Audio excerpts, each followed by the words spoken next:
Black Alpha Network, home of Black excellence. Power to the people. Hello, America. Peace and love, family. I hope everybody's doing good. Certified salute from the Black Alpha Network. Peace and love, peace and love, peace and love. We are in the building right now, and we're going to break some things down. We're going to break down some real good things, fam. Real good things. We're going to talk about what we've already predicted. We're going to talk about what we've been saying for years.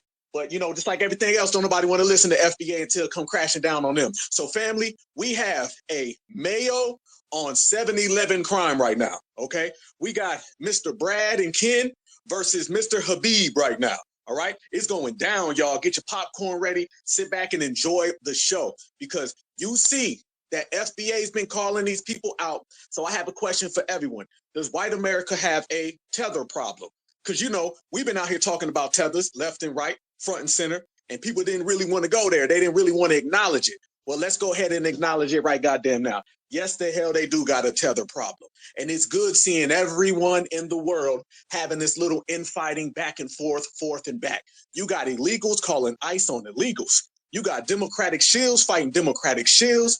And we sitting here chilling, enjoying the show. Family, when you have unseasoned Brussels sprouts going one-on-one with 7-Eleven Slurpees, that's a good thing. So we should be enjoying the show because we already predicted it in the first place. So hello, America. Much love. And we're going to have a very good discussion, and we're going to talk about it from the FBA side. This is a certified perspective because you're going to see a lot of people saying a lot of things, a lot of confusion, a lot of misdirection. But certified foundational Black Americans are straight front and center. We know exactly what we want. We know exactly where we're going. So while this whole house of America is infighting, I want you to acknowledge the only people who are stronger than ever and the only people who are sitting back, cool, calm, and collected, that's us. Because when we win with fashion. My brother Marcel, are you there, fam? Yep, I'm here, Alpha. How are you? I'm doing good. I'm doing good. Enjoying this lovely few days, you know, of the last portion of this year, enjoying this infighting. But it's going to be deep, family. We want to break it down. Anybody who wants to come on up. And you know how it is when you rock with the Black Alpha Network. It's a great time. Marcel, what are your feelings right now about this whole Victor Ramaswamy, Elon Musk, MAGA, everybody going back and forth? I do want to say this, though. MAGA, I know you ain't going to let him talk to you like that. I know you ain't going to let this man call you lazy. I know you ain't going to have this man disrespect you. He done came in your house. He done broke your Toby Keith CD. He done kicked your goddamn Taylor Swift poster off the wall. And you done let this man disrespect the whole MAGA. I know white America is not going to go down like this because this ain't the white America I know. I know a different white America. And I want to see white America stand up, have some pride, pull yourself up by the bootstraps, and go ahead and get that clap back. Marcel, it's on you, family. I've been enjoying it, to be honest myself. One, I have been saying for years that what this country does to Black American freedmen, they will eventually do to others. And that's exactly what you're seeing. When that Vivek Ramaswamy guy came out, the first thing he did was take shots at us. Talk about we have a cultural issue, talking about how we did not deserve reparations, and pretty much putting himself on a pedestal about how they have this superior work ethic. Now he's doing the same to white Americans. I knew it was going to happen. Elon Musk, I don't care if he's a naturalized citizen. You immigrated to this nation, a nation that you know your ancestors had any hand in building. And he's literally having tweets where he's calling men dumb, and then he's doubling, tripling down on his stances that we have an IQ problem here in the United States of America. Now, what I find interesting, two things. One, if we have an IQ problem here in America, why is it that Vivek is not in India and Elon is not in South Africa? They're both over here in America, in a nation we built. Two, I'm glad these bigots who spend their days denigrating us are getting a taste of their own medicine. And it's going to be more to come. Because like I said, until they do right by us, everything they even think about is going to fail.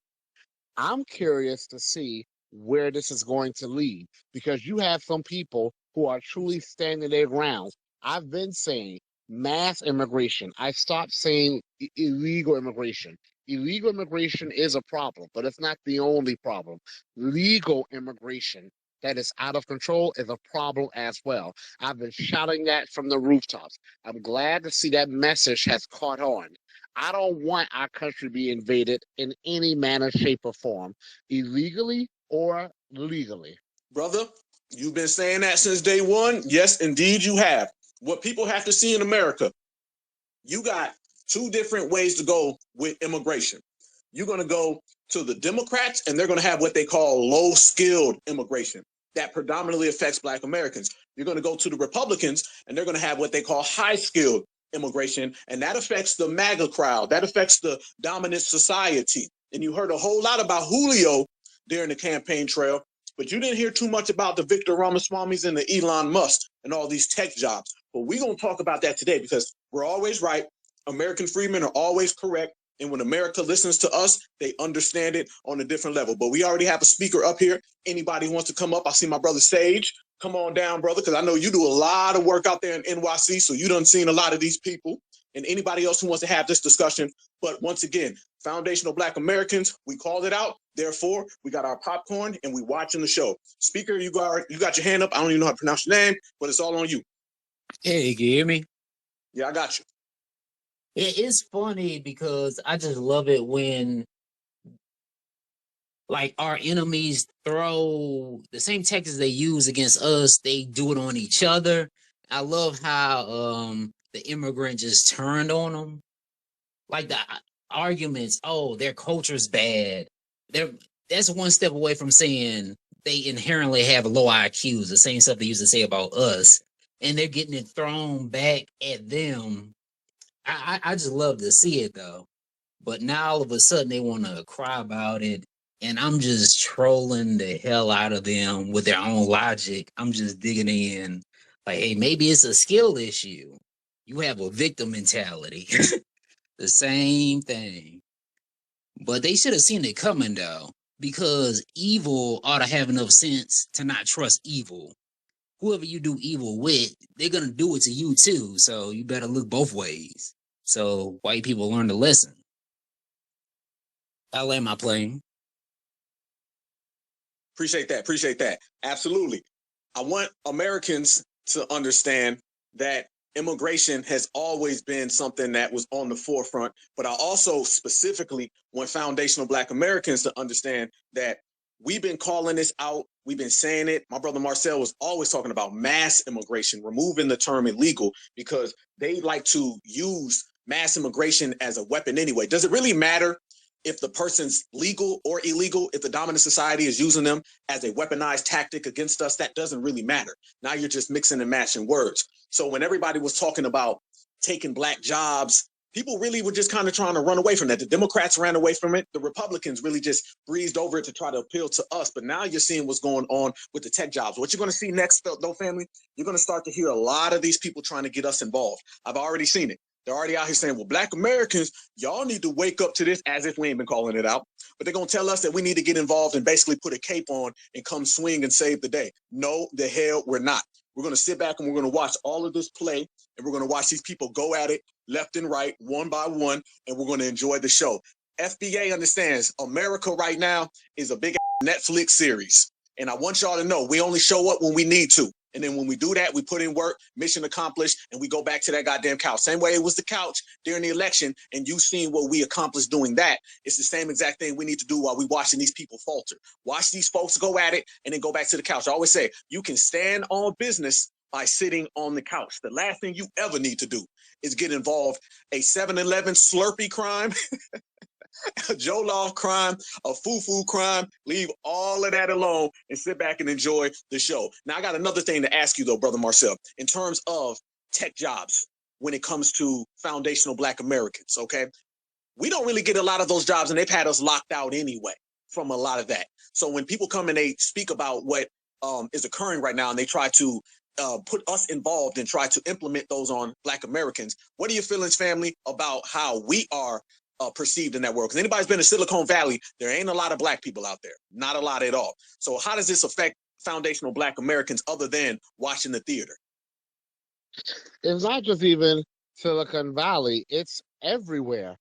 I was trying to switch over into cybersecurity, and it's known for being a difficult field to get into. And now we see why. And I was told from the beginning, and I already knew, they were outsourcing a lot of the jobs to these immigrants they're trying to bring over on these H-1B visas. But I was told, you want to get an entry-level jobs. The problem is there are no entry-level jobs. The only jobs available were the managerial positions, which obviously they want you to have a lot of experience and expertise to get those positions. I understand that because you're going to be managing others. Entry-level jobs are supposed to serve as a passageway into an industry. There literally are no entry-level jobs, and these jobs pay well, sometimes $75,000 to $95,000 a year. I could not find an entry-level job. Even though I took the certification test, passed, taught myself, and can do the skills that you would expect an entry-level person to do in the field of cybersecurity. So this is a problem. And keep in mind, the tech field as we know it today would not exist without freedmen. Okay? If you just need to go ahead and search the Black History Month tweets on my thread to see that. From the modern personal computer to the smartphone to the math behind the GPS to the voice over internet protocol that we're using right now to the color screen to being able to click on a program and open it. All of that technology came from Freeman. Silicon Valley was founded by Freeman. Did we know that? Dr. Frank Green, look him up. And Dr. Roy, I forgot his name, Roy Clark or Roy Harper. So we've always been instrumental in tech, even though we've always been locked out of it. And it's no different now. Like I said, the issue with immigration, legal or illegal, we already have to face a lot of bigotry. Do we really want to add on to the bigotry we have to face by importing hostile, anti-Black American, and now as we see, just anti-American immigrants? I've said from the beginning, these people are not coming to America because they love America. They love what they can get from America. And the moment America has an issue or the moment they feel America has outlived its usefulness, they will abandon America in a second. We have never done that. So they're not going to come here and leech off of this country that we built while locking us out of opportunities that we should be entitled to receive or at least have a shot at doing in our country. So in this case, I'm actually siding with some of the MAGA people. Do I like a lot of those people? No. Are a lot of them good people? I'm sure a lot of them are. But are a lot of them bigots? Yes, they are. But in this case, I'm siding with the people who are saying we should be investing in Americans, giving Americans the first shot, period. You know what's happening right now all across the United States, but really across the world? The world is really becoming very, very lineage-based. And it's funny because foundational Black Americans have been the first ones really riding that wave. We were the first ones really doing it. This whole goddamn planet should thank us, all right? It's really being based on lineage. You're having a lot of people saying, okay, you're from there, I'm from here. Okay, we'll fight it out after we get the outsiders out. And we'll move everybody who has no right being here out of the paint. And then we'll settle those issues. That's what a lot of people are doing. And as we say, what you're seeing now is foundational Black American influence. We were the first ones even bringing up immigration. Trust me, y'all, if it wasn't for us, nobody would be having this conversation or other conversations. We did a space just a few weeks ago, and we were talking about the H-1B visas that were out there. You didn't really hear a lot of that until Victor Ramaswamy, Elon Musk, some South Africans and everybody started running their mouth. Then everybody seen it as an issue. Then everybody wanted to bring it up. We started talking about the Democrats and their version of mass immigration and the influx. And then now we started taking it to another level and talking about the high skill. This all goes back to foundational Black Americans calling it out. Everyone seemed to be kosher, okay, and cool what was happening. But now everyone's flipping it. Now it's went flip side. But I got some numbers for everybody. I'm going to tell y'all why you see MAGA so upset and why you see the dominant society. Not only did they start coming out and saying things, but what really pissed them off, everybody, is because they thought that they was going to start talking to white people the same way they talk to Black people. And it's what I was saying a long time ago. I call that tether privilege. America has been very, very lenient to these tethers, no matter what background, no matter what job. I don't give a damn if you sweeping floors or you putting down tile or you at some high class job in the tech field. They've been getting a lot of benefits. So now these people got very arrogant. And now they thought that they was going to come and tell white Americans how lazy they were. See, nobody minds when you say those things about Black Americans. Everybody just goes on and, continues about their day. But as soon as they started crossing that line and speaking about Sally Sue, then it became an issue. All right. When Karen started getting talked about, then it became an issue. So this is why you're seeing MAGA go at it right now with all these people. And I say, go ahead. The more these people fight, y'all, the more the problem of mass immigration will be solved. So go ahead and keep on fighting. But here's some statistics right here. In 2022, 93,000 tech employees were laid off in the United States. In 2023, 200,000 tech employees were laid off in the United States, which more than doubled 2022. In 2024, thus far, 130,000 tech employees have been laid off across 457 companies. That's Amazon laid off 27,000, Meta laid off 21,000, Google laid off 12,000, Microsoft 11,000, SAP 8,000, Cisco 4,000, PayPal 2,000. That is why the chickens done came home to roost. And the people that have been there have been folks who are not from the United States of America. And we all know, because we've been calling a lot of these places, has been answering, and he's been telling us to press 1, press 2, press 3 for every language other than our own. We can't talk to them anytime we try to speak, and we got a problem. You don't even know what they saying. How you calling in to get a problem fixed? And when you call in to get the problem fixed, the person who's supposed to fix the problem, you can't even understand their English because it's broken down and battered. And that is why we were calling this out ahead of time, but nobody had a problem with it. And now you're seeing what's going on. And let me say this about Black Americans who are in tech. Black Americans have a hard time and difficult time getting into tech. But one thing I notice about us, though, which is different, it's affecting the high skilled jobs. What I realize is that Black Americans who are into tech field, a lot of us become entrepreneurs and a lot of us start our own businesses with it. So we get locked out from going through the channels of the high paying jobs. And eventually brothers and sisters just take those skills and they implement it into their own businesses. Hell, I know a lot of them. There's a lot of them right here.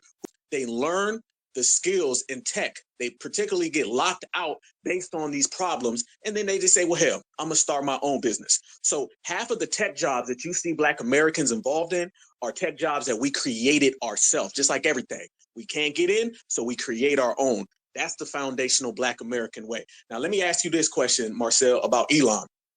Where do you feel this is going to go? Because I'm seeing the Elon side, the Trump side. And by the way, Trump flip-flopped on the whole situation because Trump was against these visas in 2016. Now he's for them. He just came out today, said he supported them. So you got the MAGA crowd going at it left and right. Family, you ain't seen this much mayo on Miracle Whip crime in American history since the Civil War.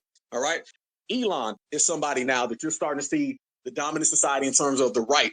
They're coming after him because he was getting real lippy. I just seen Steve Bannon come out today. Steve Bannon literally said that Elon needs to respect the United States of America or leave.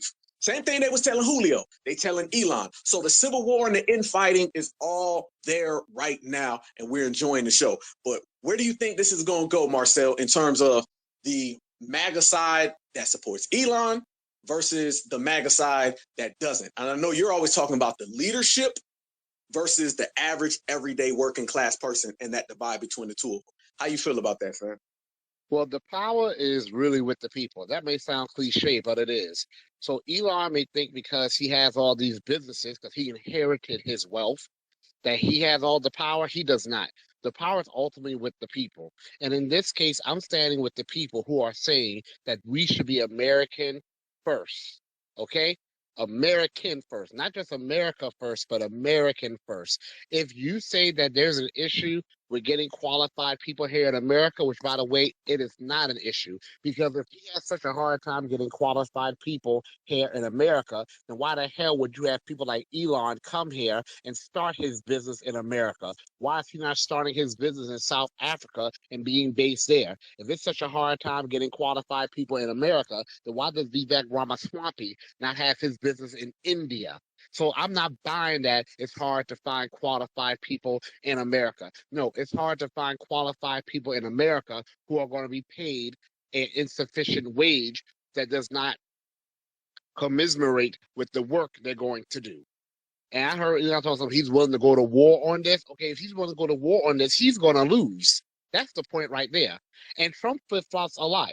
But I want to be very clear. Trump said from the beginning that he supports legal immigration and he wanted more legal immigrants. So I'm not surprised to hear Trump come out and say he supports this program, even though he was initially against it, because Trump has consistently said that he supports legal immigration and wants more legal immigration. That was something I didn't like about him from the beginning. Where I did support him was him stopping this insane illegal immigration we have going on. If we could put a pause on that, we can figure out how to stop it completely or get it to a point where it will not be a full-blown invasion and address this legal immigration problem that we have. I think that this is not going to go away anytime soon. I'm glad to see people standing up against the mass immigration that's being done via legal immigration.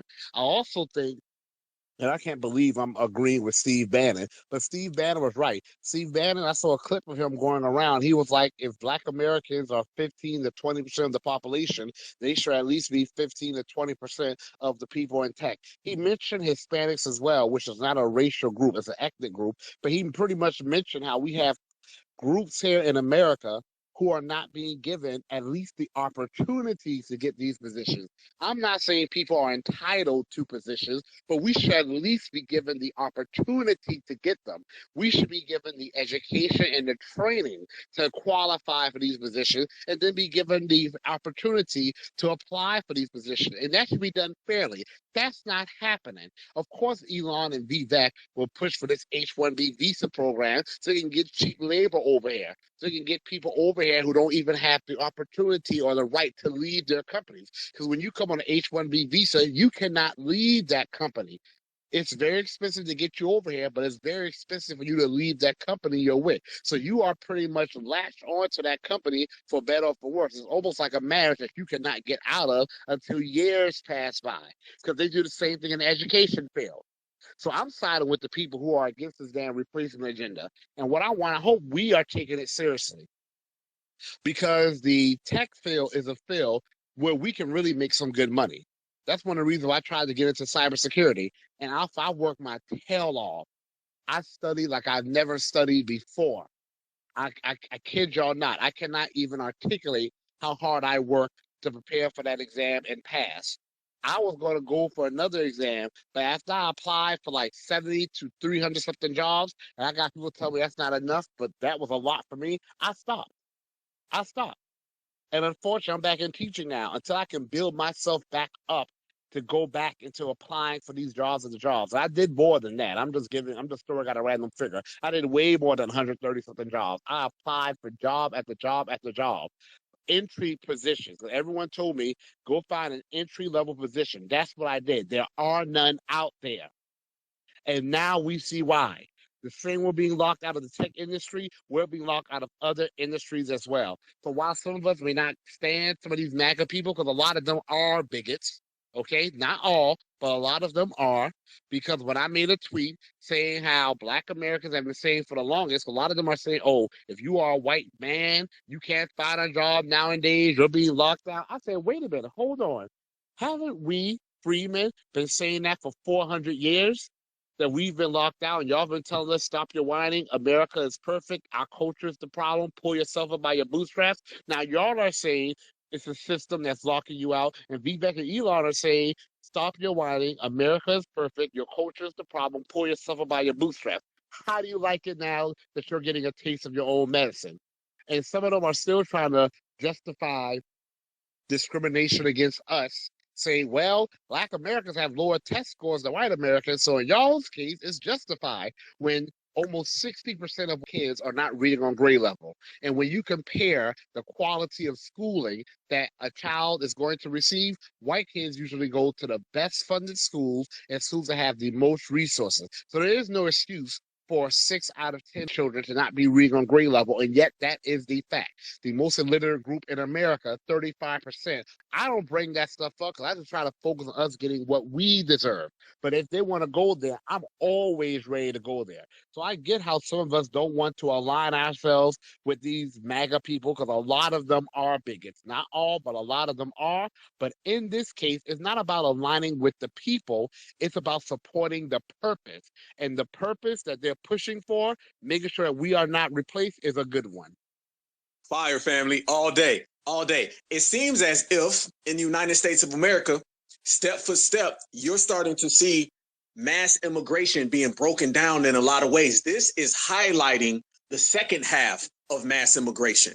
We already completely crippled, canceled the low class one. That's why Julio's going home, and come the inauguration day and Tom Homan, the Iceman, get them, they gone. And let's be real, foundational Black Americans, we are the ones who highlighted that and exposed that. So that's the one element of mass immigration that has been canceled out. Now you're starting to see it go to the upper class. I always tell people, if you at a fork in the road and you go right, you're going to get the high skilled mass immigration. You go left, you're going to get the low skilled immigration. We've already handled the second half of that. Now you're starting to see this rise into attention, and everybody's calling it out. And I want to make this point to everybody while we got the people in the room right now. Understand this. When you start speaking about these other groups who come here to America, they come here with an informal handshake that they're to come down on Black Americans. That's how every single tether comes up in America. They come down, they say insulting things, they disrespect us, and it's all hunky-dory, everybody's cool with it. Now to the point where it's being seen and perceived that they're talking disrespectful to white America. Now they done violated their tether contract, all right? Their tether contract in the fine print says, you got to talk about Black Americans disrespectful. You got to call us lazy. You can't say that about Brad, because Brad gonna have a problem with you. You can't say that about Karen. She gonna have a problem. You damn sure can't say that about MAGA. The worst thing that they did was disrespect the dominant society because they violated their contract with the dominant society. Everybody knows when they was disrespecting us, everyone was cool, quiet, or they just let it go on. Now the fact that they done started this storm by coming after MAGA and coming after, that's a crazy, crazy place to be in with a tether, because your can go home immediately. Yes, immediately, your ass can go home. So this is a good thing. This is a very good thing. Family, I'm going to say this, Black Alpha, I'm going to say this. It's never bad when you see the dominant society and tethers going at it. That's always good. That always works in our favor because you're dealing with two people who are anti-Black. All right. All that, the friend of my friend and all that, hell no. They're both ops, and we can sit there and let these ops cancel each other out. So when they came over here and they came up in the political world, in the social world, in the tech world, by riding the wave in which we created, and then they try to step over us and insult us in the process, and then they started lipping up to the wrong people, let them fight. Let them fight. Let them go at it. That's a good thing because there's only one result. All right. And the result ain't going to be that you start seeing all of the Habibs come to America and then they start stepping over all of the MAGA folks. No, y'all know how these MAGA folks are. And if you just look right now, all throughout your social media, you see the things that they saying, oh, they going crazy. When Steve Bannon is out here talking crazy, then you know damn well you got some supremacist backlash and it's coming at the tethers. Back in the old days, they used to try to get us involved. Back in the old days, they would say, Black Americans, come on. I've been seeing that. You're seeing the 7, 8 different levels of grief right now. I'm seeing some of these tethers, and they're saying, well, what about the Black folks? Let's focus on them. They're trying to take the energy and direct it on us. Then you're seeing the other ones who are trying to clean closer. And then you got the tethers with an attitude, okay? All right? The TWAs, tethers with an attitude. And what they're trying to do is talk back. They said, well, I came here on my visa, and you ain't going to stop me. And Mr. MAGA's over there saying, I bet I do. I bet I do. And Mr. FBA's over here popping popcorn, watching it all play out. Let these people go at it, family. There has never been a time in America that you've seen this much infighting. You got the Democrats fighting each other. All those low-class immigrants, they're all fighting each other. You got illegals calling ICE on illegals, all right? You got MAGA having a civil war right now. You got the dominant society coming after tethers right now. You name it, it's going on. Who are the only people in the room cool, calm, and collected with style? That is us. Look like we got our together, and nobody else does. And that's a picture perfect position to be in. And it's one that we placed ourselves in because we have been on code. This is all the results of being on code. So I say enjoy watching Mr. 7-Eleven crash out with Mr. Mayo, and go ahead and let them people crash out till they cancel out. Go ahead, Magus. It's on you. Yeah, I just wanted not to pull you back to like way earlier in the conversation, but you mentioned a split in MAGA, right? And this split reminds me of what happened around like 2016, 2017, like around the beginning of, the official beginning of MAGA, where there was a split on the right between, you've heard of civic nationalists, we're all Americans, that crowd, versus the more blatant white supremacists who were just like, no, we want this country for us. It was meant to be for our people. There was that split between the two, right? And you had a lot of immigrants on the we're all American side. And I believe that Vivek Ramaswamy just grifted them with the we're all Americans thing. And once he got in position to, close enough to Trump, he switched up and said, nah, I actually see you guys as inferior too. We're not all Americans. We're going to bring in my people because you're incompetent. He switched up on him and got back to being for his kind. You know what I'm saying? Go ahead, Marcel. You can respond to that. No, what I want to say is you see the difference with how some of these people on the MAGA side move and how some of these Democrats move. I'm a Democrat before I'm black ones. Whatever the Democratic person out there, some of these Democratic shills who are black don't even know if they're foundational black American. They may be tethers. I'm sure some are foundational black Americans, however. They go along with whatever the Democrats put out. You see, the MAGA people don't move that way. They're not afraid to resist even the so-called mouthpieces of their own party. But we have to give ourselves credit. We don't have the numbers they have. Our people are waking up and our side is getting bigger. Yes, but we stand up for ourselves, even though we are much smaller in numbers, and we do what they are doing with far less numbers.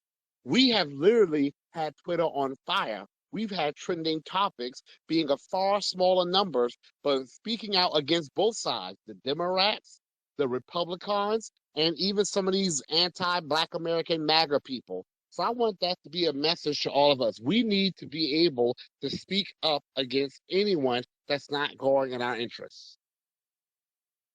Damn good point, family. Damn good point. Yeah, excellent. Everybody has to understand and realize right now that the world is changing. And as we were saying, you're starting to see now things become very lineage based. And we were the first ones to really get on. I know the scam Africans are out there. You feel me? I know all these tethers are mad right now, popping up out the woodwork, trying to stop us from being on lineage. But lineage is really what's conquering the world right now. And it's going to continue to conquer the world for the next 100 years. All that stuff about we all one big race and we all need to get together and everybody who's black, you're not seeing that right now.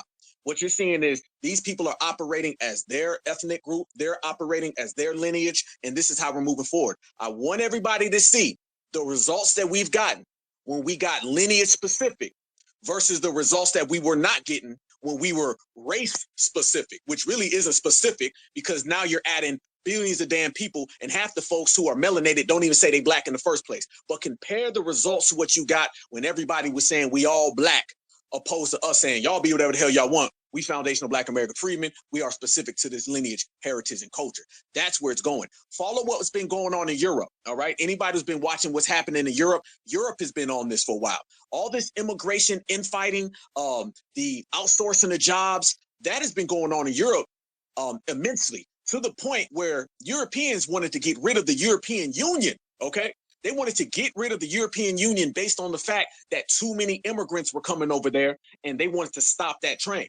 That's what they were willing to do, which means they had to change their whole economic system, including their currency, based on the immigration problem. We had a space, me and my brother Black Truth United, my brother Church of Black Power, we had a crazy, insane space right before the election, and people called in from literally all over the globe because they were watching what was going on here in America. And the number one thing that they were concerned about was immigration, because they know where America goes, the rest of the world goes. And America goes where foundational Black Americans take them. You understand? It's always been that way.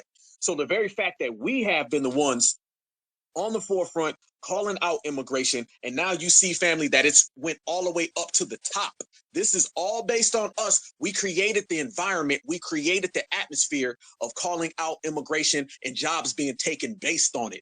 If it wasn't for us, I'm telling you right now, The H-1B visas, none of that would even be spoken about because everyone would just keep on pushing. You'd see all of these tethers come here disrespecting us, and everybody would go on about their day.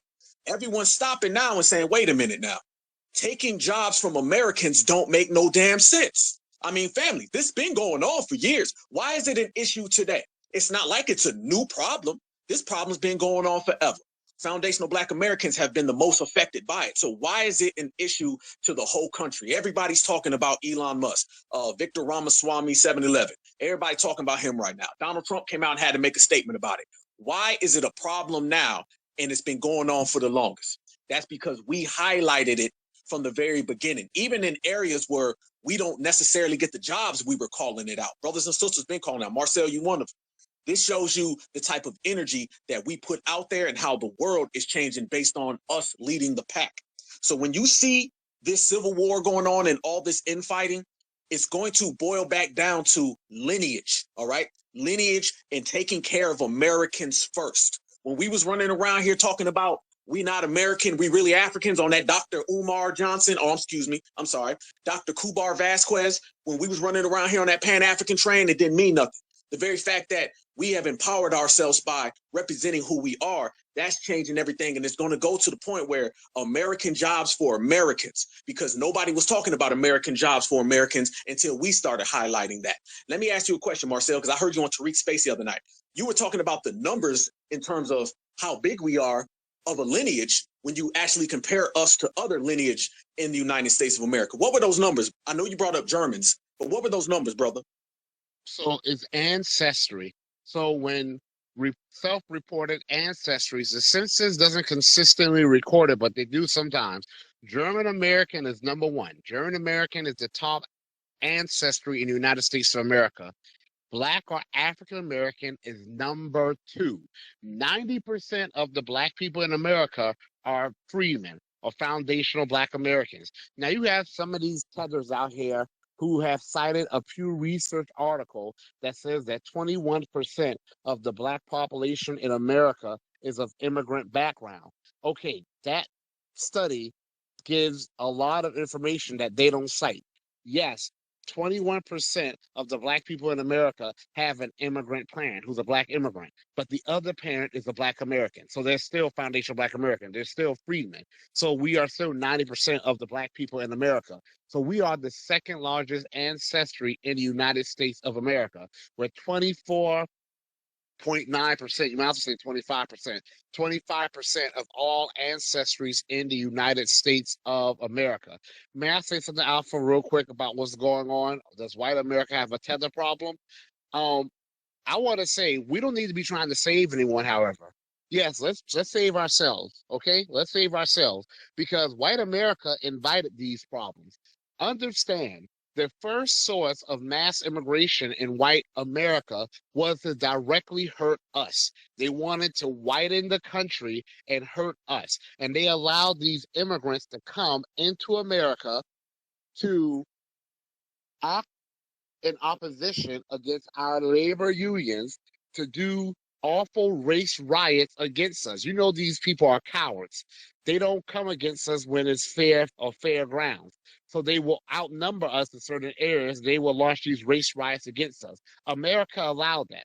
America allowed a flood of European immigrants and gave them millions of acres of land. The Homestead Act gave, when you think about the quality or the equity in the land, the Homestead Act gave like $500,000 to $1 million per family to white Americans, but also European immigrants. Some of these European immigrants were here illegally, and America still gave them $500,000 to $1 million per family.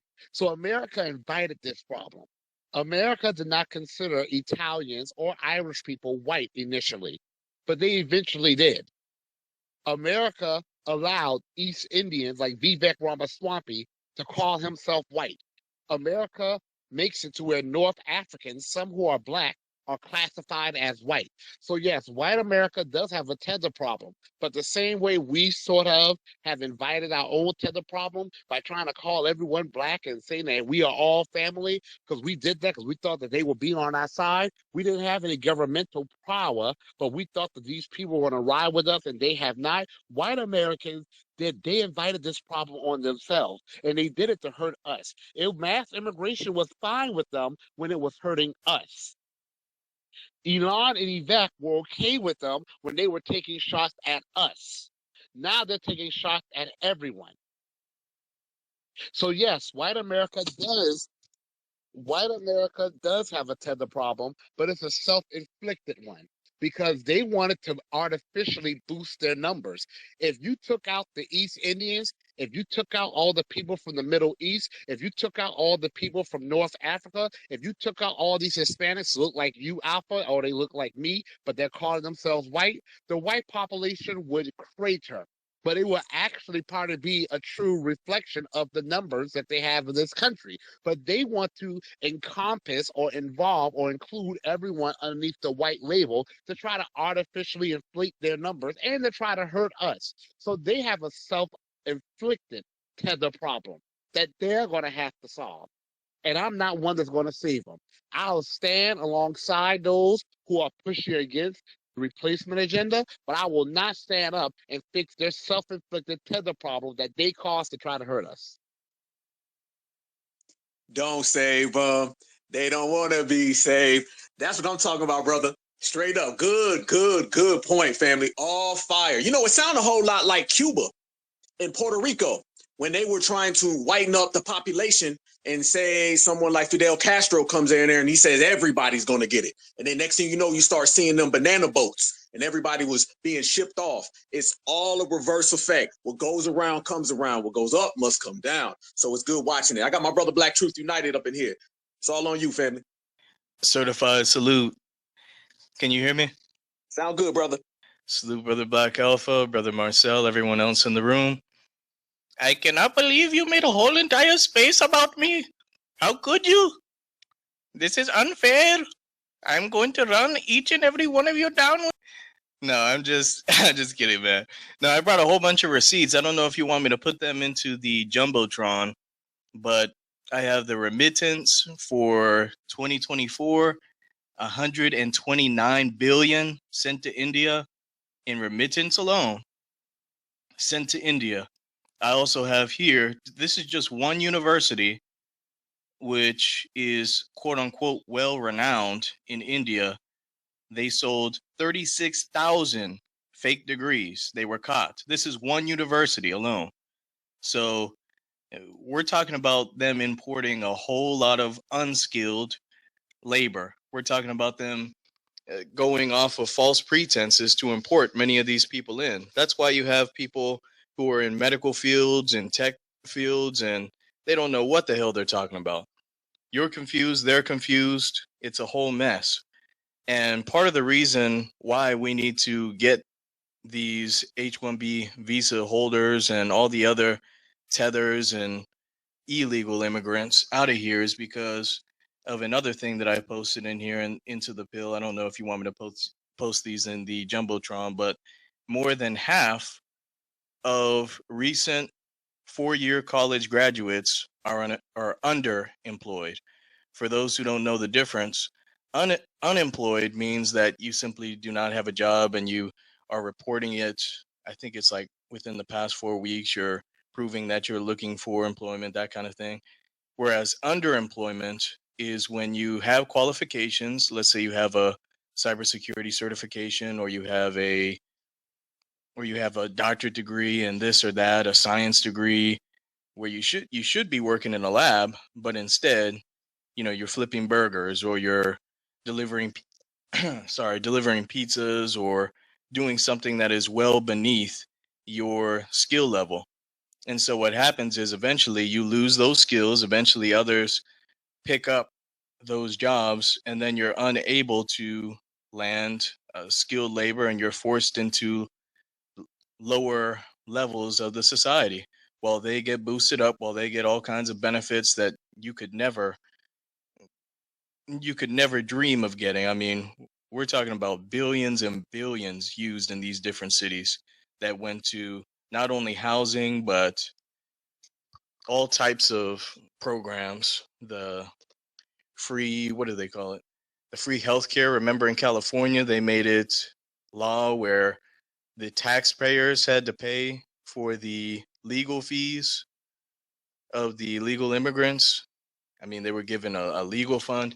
It's ridiculous. But in regards to the Indians, yeah, there are a lot of issues, a lot of things that need to be addressed. And I'm sitting back. I saw some of the spitball fights going on, and I was, popping my popcorn and enjoying the ride. So I don't know if you want me to put those in the chat, Brother Black Alpha. Let me know. Yeah, definitely, brother. Please, please post those. Everybody has to see the numbers. The statistics tell the whole story, brother. Yes, sir. And I'll go ahead and land there. Thank you. Appreciate you, family. Appreciate you. Good brother right there. Yes, people have to understand is there's two types of supremacists, all right? There's two types of supremacists. You have the immigrationist, and then you have the anti-immigrationist, all right? This is what you do when you look at the psyche of white supremacy. You have one who says, I'm going to do everything in the United States of America. We're going to keep it just for white people, top to bottom, skilled labor, non-skilled labor. And then you have the other side, the flip side of that. And that's the person who says, no, no, no, let's have a bunch of mascots. Let's have a bunch of puppets, people who do all the heavy lifting while we can keep our hands clean. And for the last, I'd say 7 to 10 years, we have been exposing those two different types. Anytime you have a conversation or a debate like the one we're seeing right now, trust me, it's rooted in what I just told you. It's one supremacist who wants to do it this way and the other person who wants to do it the other way. It's the domestic and then the abroad. One person wants to have Billy Bob and Jethro do everything. Another person says, hey, man, it's cheaper to let's just fly in Habib and he'll come over here and do it all. It's cheaper to have Julio jump over the border and he'll do it all. So then you start having and developing these internal battles amongst supremacy. And that's what's been going on for quite some time. It's never about what's right, what's moral, what's great. It's all about how do we further supremacy and doing in a manner in which it serves whoever's best interest. That's what it's always been about. So now you're seeing the infighting based on those occurrences. You're going to see within the next 2 years, this situation reach a fever pitch. All right. And it's going to go on further than 2 years, but it's going to reach a fever pitch because when you look at the numbers that my good brother just sat there and posted, you don't have those type of numbers that are floating around in the cyber world without some people from the dominant society getting pissed off. One thing that will always piss off the dominant society is when it's being perceived that somebody who's non-white is getting the head up on them, because the system of supremacy itself is based on somebody getting unfair advantages over everyone else, okay? So when they see Mr. Habib come over here and he's outdoing them in every single statistical category, that is a direct contradiction of what supremacy is supposed to be. It ain't supposed to be that way. They want to be number one in every single aspect of America. But when you look and you see that the Indian community in America has the highest median income of 145,000, and that compromises the most degree holders, 75%. Okay, and they own 60% of all the hotels. All right, 12% of all the Fortune 500 companies. That ain't good in the eyes of your average everyday supremacist. And now they're fighting and they bugging out over it. And it's our job to continue to highlight those and expose them, because the more we place those receipts on the main stage, not just in our circle. No. I'm talking about on the main stage. When we show everybody, look at those numbers, Jethro. I know you ain't gonna let Mr. Habib come over here and take that job from you. Jethro gonna say, well, goddamn it, hell no. Well, good. When we tell Billy Bob, I know you ain't gonna have that hotel snatched from you. You're from America.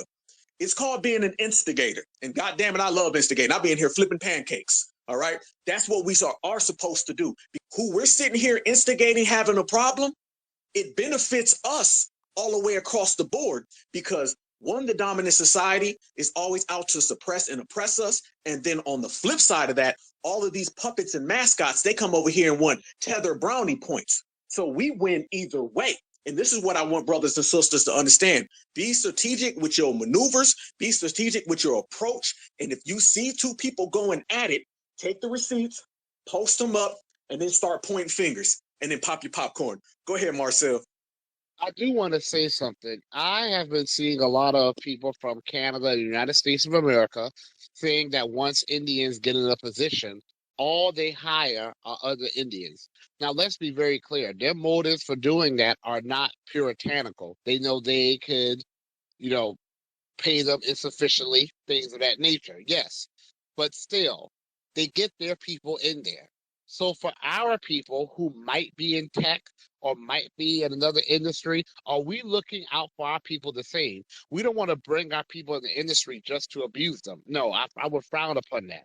But we should have the same attitude. Look out for our people. But if you have your own company, there's nothing wrong with you saying, I want to look out for my people and get my people in this industry, especially knowing that we are locked out of this industry. If you have white Americans saying that they are locked out of industries, you know damn well we are. We have studies that show we are locked out of industries. Let's not even talk about the 400 years of slavery, Jim Crow. Let's talk about the studies that say that when they hear a name and they think it's a black sounding name, they are more likely to not call back than they are when they hear a white sounding name. Let's talk about the studies that have shown when a black person shows up for an interview, they're more likely to be rejected, even if they meet all of the qualifications. So we already face a lot of barriers. So I'm talking to my people who might be in fields such as tech. If you are in those fields, are you trying to get our people in there, or are you just happy being the special in the room? Because we have to look at ourselves. Yes, the issues we face are systemic and they need to be addressed systemically. But what can we do right now to be more on code? My sister Angelica, it's all on you, beloved. Hi, can everyone hear me okay? Crystal clear. Great. Well, I just wanted to say that this whole thing with the H-1B, this is really just these W's are in the dominant society, they're piping up, but this is really just about keeping black, and Marcel talked about this and you talked about this, Black Alpha. They're just trying to keep black people out of it. They're trying to keep black people out of these tech fields, black men to be specific, because these are those higher paid jobs. They're trying to keep black men out of these jobs. This is really not even about members of the dominant society, because they dominate anyway. They set it up where they make sure that they do. It's about keeping our people out of it. And this is the thing too for me. I remember this was months ago when Vivek was running for president or whatever. I don't remember what he tweeted, but I just sent him what you would call Black Alpha. I got this from you. I sent him like 3 race receipts. I got this from you. Is rampant in their country. It's a way of life. The little girls, the young girls, the women can't even ride the bus. They can't even ride the bus without getting gang raped. And Angelica, I'm sorry, may I interrupt you real quick? yes, I just want to sir. say you're telling the truth because I've visited and I enjoy myself there.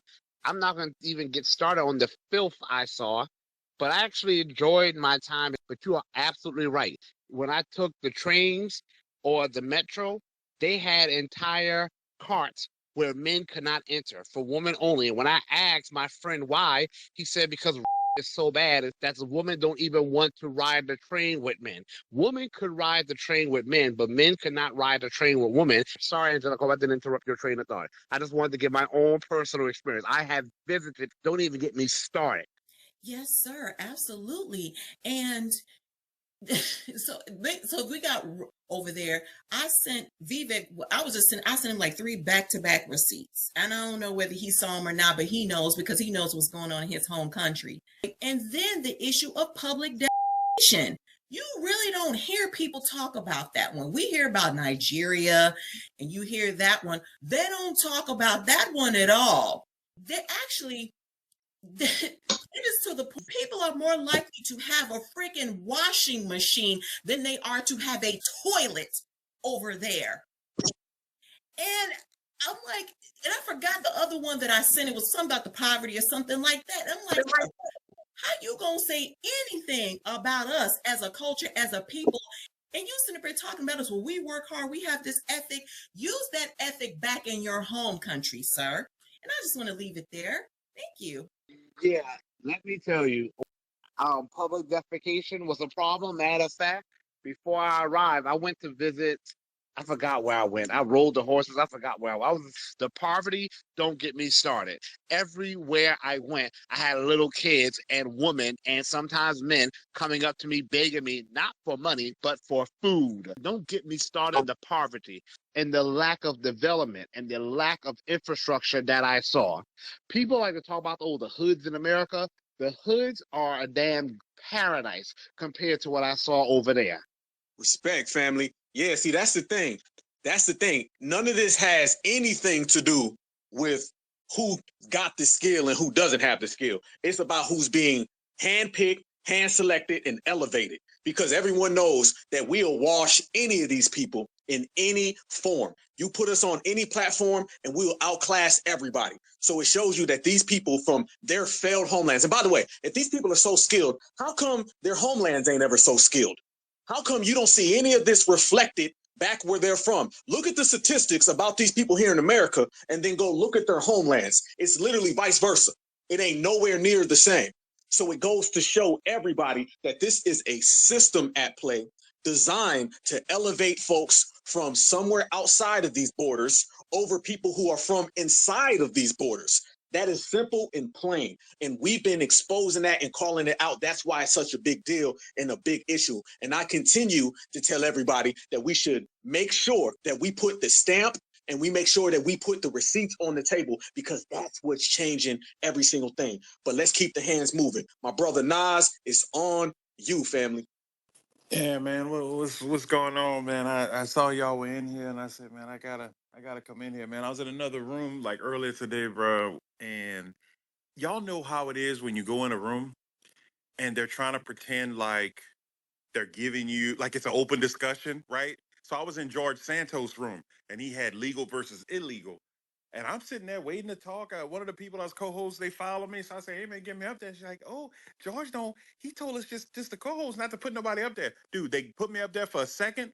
Before I could even talk, they took me down. I think what's happening is they lost control of this situation. And they didn't see it coming. And the thing is, you know what's crazy, bro? Like, these people, they love to take credit for things. Like you act like if you're in some of these rooms, you listen to people, they say, how did this start? They're like, I don't know how it started. I know how it started because I was one of the ones who started that. You know what I'm saying? Like the reason is this is the thing. Trump is up here putting all these Indians in place, right? And I look, one, two in there, two in there, and then three. I said, God damn, you know what I'm saying? I'm like, now come on, now look, you know what I'm saying? How like that your spidey sense start tingling. You're like, look, one, two, three. They didn't vote for. Okay. The reason why I kind of went off, it was a couple days ago when they put Shuraram, when I don't even know how to say his name, Shuraram. I thought to myself, for one, I follow AI. I've never seen this guy before. Who is this guy? And then when you look his background up, he's like some kind of hedge fund investor. Basically, he just hangs around with Silicon Valley people. And what I think he's the point man. That's what I think his whole function is. Because admittedly, we just saw today in some interview, he don't know how to code. He don't really know how to do nothing but quote unquote speak in public and meet people. What the hell does that even mean? You know what I mean? What does that even mean? So anyway, all of a sudden, when I made that it was just a question. I was like, why? Like, no, my question was, did any of y'all vote for this? That's it. That's all I said. I didn't think it was going to blow up or anybody's going to pay that much attention besides maybe a couple of y'all, whatever. Next thing you know, the blows up and people, I mean, I just see all these stuff like David Sachs. I didn't even know who this guy was. I guess he founded, invested in PayPal and all these Silicon Valley. He going at me, Ro Khanna, with the Richie Torres, but probably a bunch of other people. I just got tired of looking. You know what I'm saying? There's just so much shit going on. But the thing is, I'm glad that I said something and I'm glad other people picked it up because that's the thing. It's not just one person, it's all of us because what they don't understand is U.S. tech workers and other people who've been paying attention to immigration like we all have, we've been knowing the H-1B program is terrible. And U.S. tech workers and them, they got all the receipts. So you have all that data that's out there. This thing bubbles up. The Silicon Valley guys try to make all kind of excuses. And the next thing you know, people find all the receipts. And they're like, wait, what? They getting janitors? Like, I didn't even know they were getting janitors on the H-1B. So this thing went all the way crazy. So now they're trying to clamp it down. They tried to say this lady, Laura Loomer, is the one who started it. And at first I thought, okay, maybe I'm wrong. Maybe I wasn't one of the ones who started. Maybe it's Laura Loomer. I go to her profile, I scroll all the way back to the day, because I think it was whatever day it was Christmas Eve. It was like 6 a.m. when I made that tweet. I looked on her page. There's nothing in that time that has anything to talk about H-1Bs or anything. So they just tried to like throw that on her, because this is what I think. I think that she was close to Trump. And so I think it's some kind of power struggle. I don't know what the hell them people doing. I ain't paying attention to them. All I know is everybody else, we're like, look, they are replacing Americans. Now, I've seen a lot of black people, like half of them were these Kamala supporters, and they just were like, they just bitter as right? So they just want to laugh and giggle and like we're doing real business here. As in these Negroes just laughing, giggling, and sniggling. But I know that in big tech, like Marcel and some of all of y'all know this, they kind of keep black Americans out because they use all of the civil rights stuff, the diversity quota. Okay, they use the diversity quota against us. So diversity was supposed to, or let's say, it was supposed to be for black Americans, whatever, right? But they use that. So they say, well, why hire a black person? I'll hire an Indian. They're a minority. Now you look at all of our big tech companies, some of them from H-1Bs. And people sitting up here like, oh, everything's fine. This is not fine. And then they try to, they use the excuse of China. They say, oh my God, we're going to lose. We need a win. Musk, we need a win. How do we win against China when China puts their citizens first? China don't want nobody they can't control. And their citizens, not only, they don't even have to control their citizens, because the citizens, as long as you invest in the citizens, they'll be loyal to the country.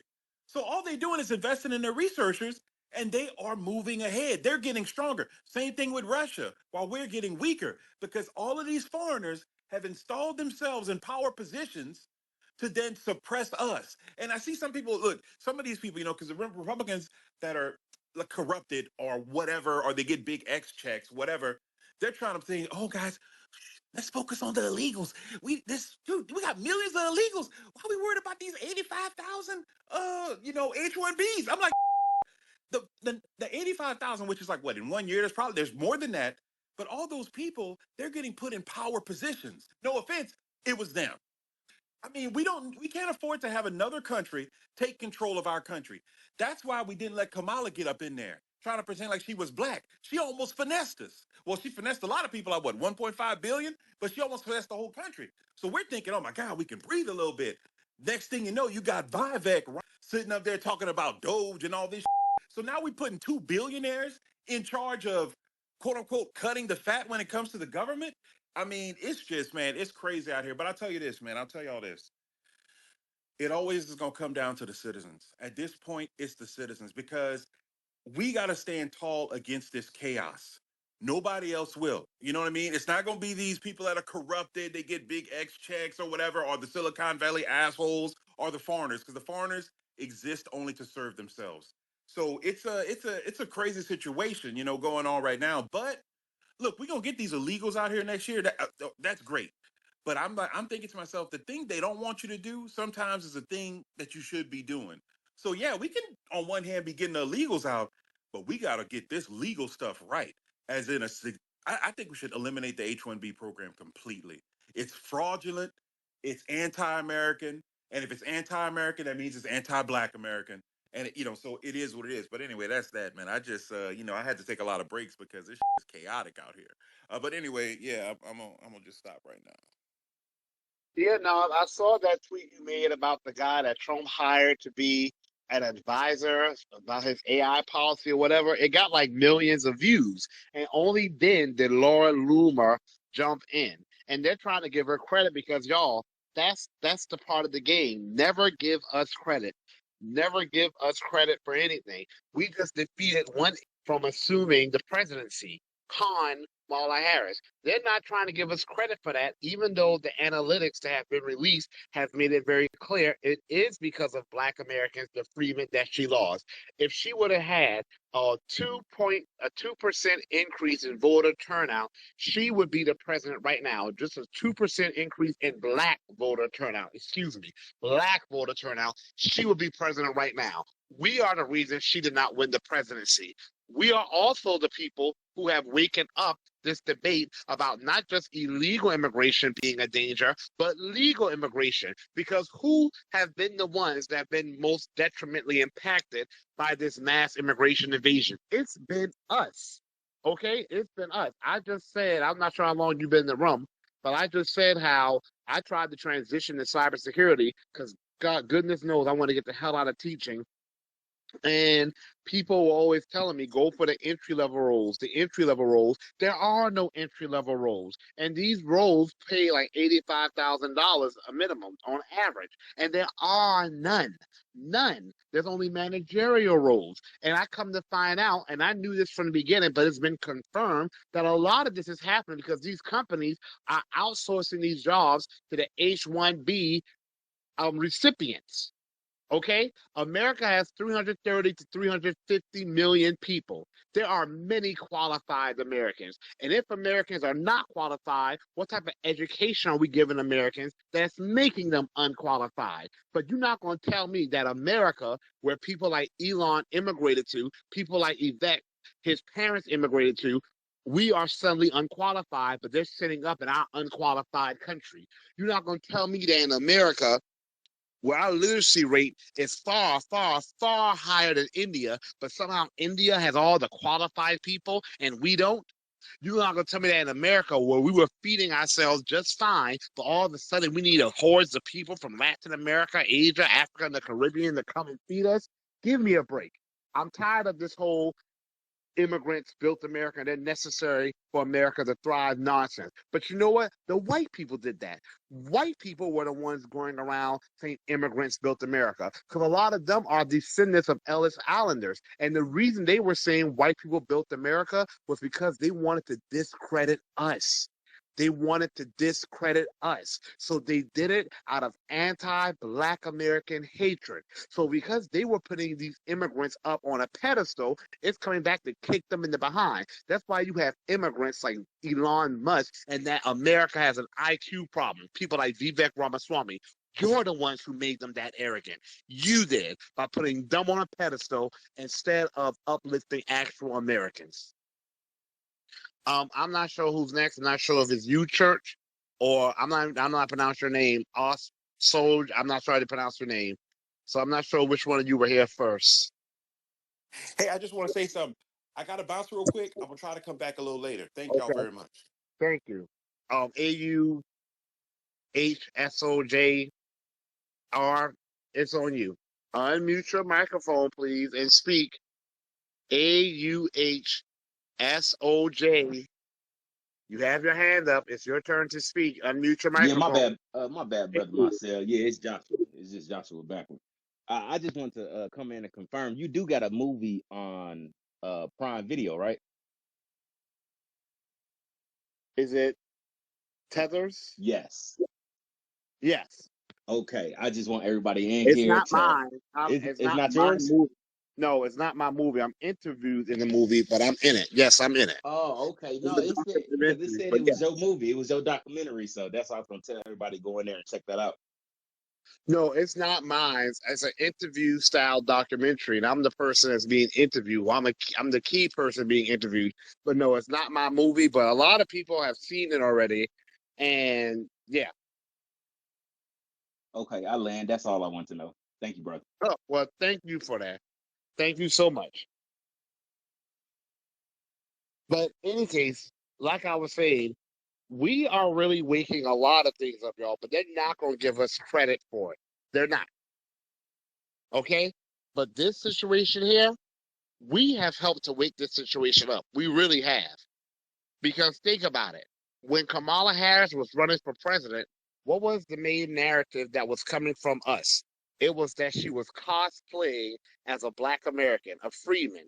And we were talking about how she was trying to pretend to be one of us, but she's not one of us. And then we went on ahead and we talked about how Barack Obama was not one of us and how there has never been a Black American freeman as president or vice president. In essence, we were saying how they were trying to replace us, saying that there's been Black Americans in the positions of the presidency, whether the primary position or as the vice president, when there never has been one. Then we were also calling out how when they do these movies, they're casting these people who are not Black Americans to play as the Black characters, but they're not casting us, even though it's being made in America, and we have very talented Black American actors and actresses here. So we've been calling out this replacement agenda. This is just an extension of that conversation. So we've definitely been waking a lot of this up, and we need to continue doing so. Alpha, you there? Yeah, I'm right here, family, right here. Man, first off, pure fire from all the speakers, every last one of you. And I got to go ahead and elaborate on what you just said, family. It all comes back to us. We were the ones calling out Kamala Harris, all of the tactics, all the cosplaying, people trying to cloak themselves in our identity. We're the ones who brought mass immigration to the forefront. You were one of the main people that was bringing that up, brother. Illegal immigration, side doors, shadow migration, every single aspect of people coming over here. I believe that the sentiment that is being expressed wholeheartedly is America and Americans, okay? It's got to be Americans in America. This thing where everyone can come in, that is not how the world operates, especially the way it's going. My brother Nas made a good point. You don't see this in China. China don't have no open borders policy. You don't see this in Russia. There's no open borders policy. They tried to pull that over there in Europe, and as I talked before, they're getting rid of the European Union based on that. This whole thing where people can just come into the world and hot borders and there isn't any, and you can just show up on a Tuesday afternoon and then be elevated above the natural citizens, not happening. And to your point that you just made right there, my brother Marcel, what have we been saying the most lately? We've been saying foundational Black American. Dr. Claude Anderson says native Black Americans. Okay, you hear freedmen. Every single term that we speak of is rooted in being an American citizen. For us exclusively, we're the originators, so we're extra special. But it's all highlighting lineage, all right? Meaning this is your land and nobody can take it from you. So while they were trying to spin us into all of these other groups, POCs, minorities, and by the way, did we not cancel those terms? Them terms can't get off the ground. Anybody come around talking about some POC or minority, Black and brown, they're gonna get laughed out the room. And it's all being lineage specific. And you have to be lineage specific in a world of immigration. You have to be lineage specific in a world of mass migration. If you running around here calling yourself anything other than a specific foundational Black American freeman that is exclusive to the United States of America, you in trouble in the world of anybody can just show up, get a goddamn visa, and leapfrog over hundreds of years of your family and your ancestry. So that was the first very intelligent move that we created. And let's dispel this myth and this rumor, okay? Because there's always an excuse. Well, we're bringing people in because of this. We're bringing people in because of that.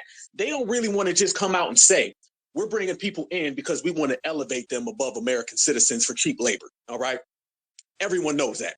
The dominant society always goes and finds people that are low on the totem pole, offer them things above us, and in a lot of cases above all Americans, and then they put them in high positions so they can pay them crumbs, knowing that the people on the lowest portion of that totem pole will break their back to be next to the dominant society. I'm the main one always telling everybody, immigration is about proximity.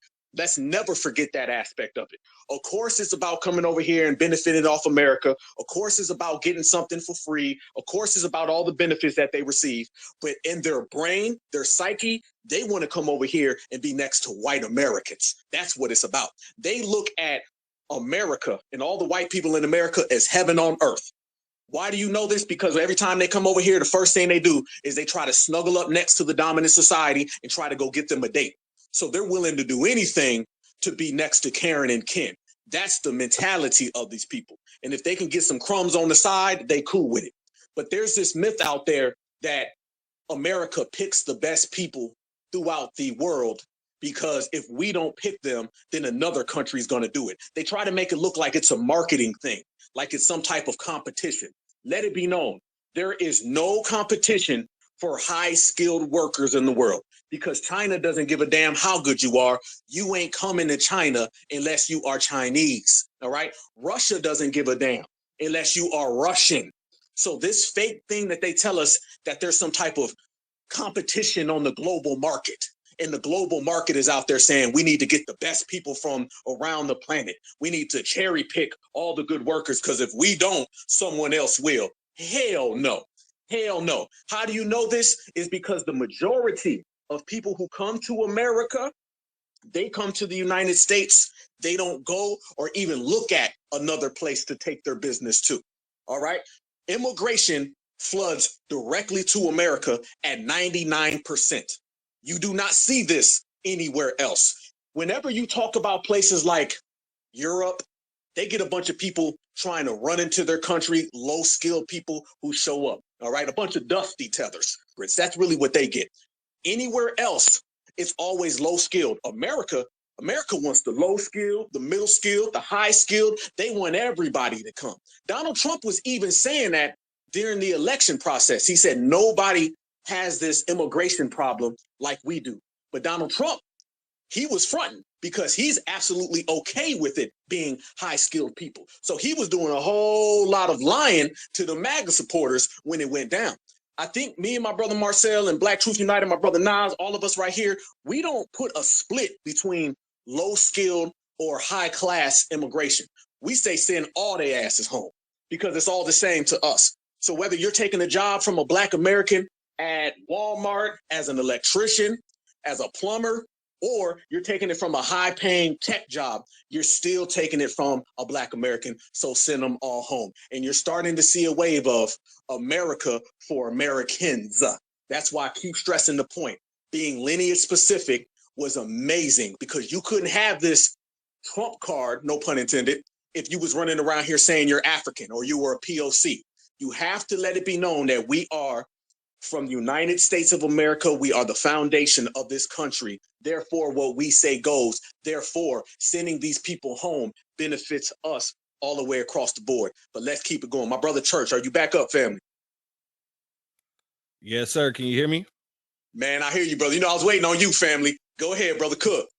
My brother, this is a powerful space. They done messed with me several times trying to get in here. They've messed with the sound. They messed with the microphone.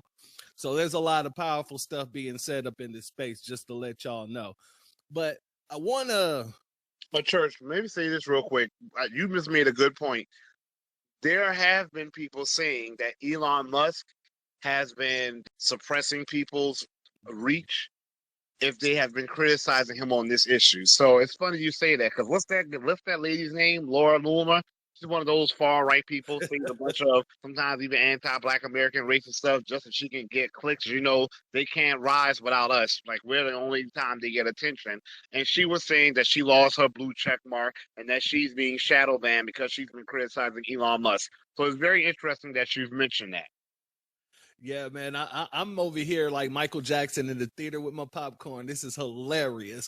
First, let me give a shout out to Brother Alpha for his broadcast, that phenomenal broadcast last night, because my ribs was hurting, my sides was hurting. I couldn't stop laughing. It was just crazy. And everybody who know, he got the best chat ever when it comes to the clown session. When we roast, it's roast sessions all day. But I find it hilarious that, these Magites, if that's what you call them, these Magites, they just didn't pay attention to what was going on. They wouldn't listen. They wouldn't heed the warning that our foundational Black American brother Chris Brown said. He said these hoes ain't loyal. And yet y'all thought y'all was going to be able to bring these people into the country, pet them on the head, give them a lift up over us, and think they wasn't going to try to bite the hand that feed them. And we're sitting there laughing. We're laughing and pointing our fingers at you. I'm laughing at everybody that get a blue check taken, even if you paid for it. I wonder if you paid for it, did he still take it? But either way, if you're getting it taken, I'm laughing at you.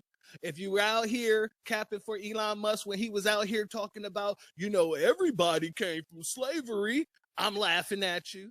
If you was sitting there capping for Vivek when he was talking stuff about Black Americans, I'm laughing at you. Y'all fools. All y'all have to do was heed the warning. Y'all can pay reparations today and we won't have no issues. We can get rid of all these folks. We can get back to what America's supposed to be, right? Americans for America, right? America for Americans.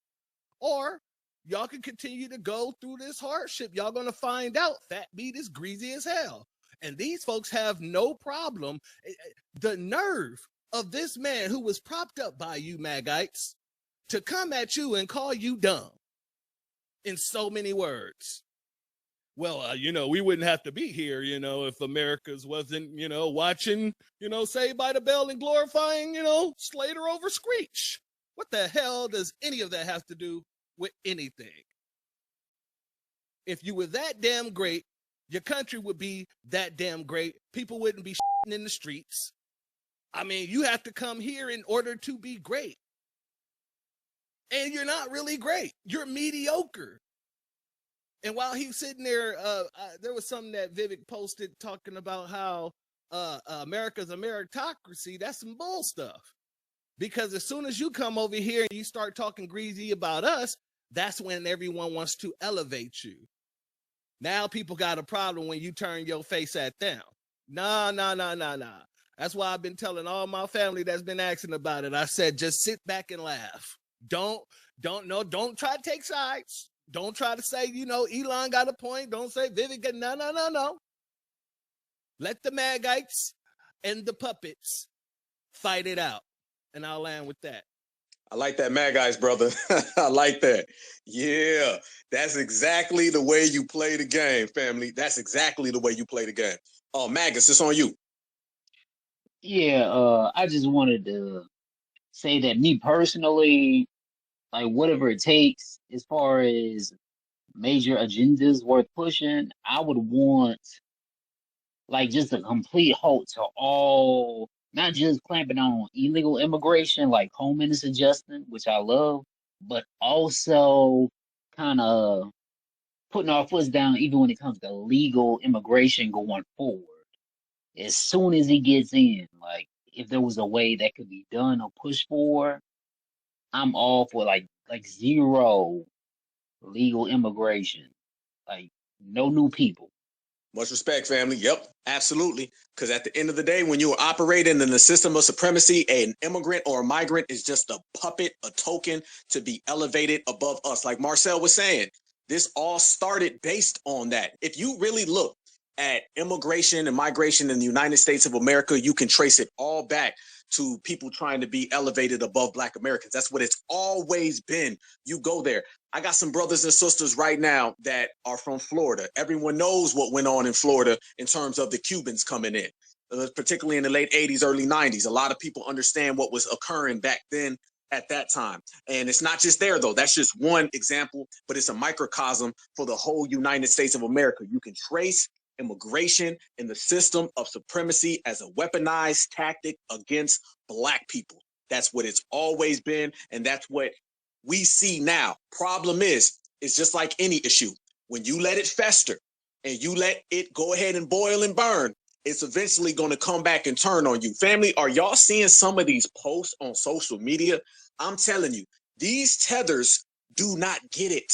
There's two types of tethers, all right? The one tether who's going to be quiet, he going to put his head down, and he know that he's just going to go with what master tells him. But then you got these other ones who get bold. You got some real bold Habibs.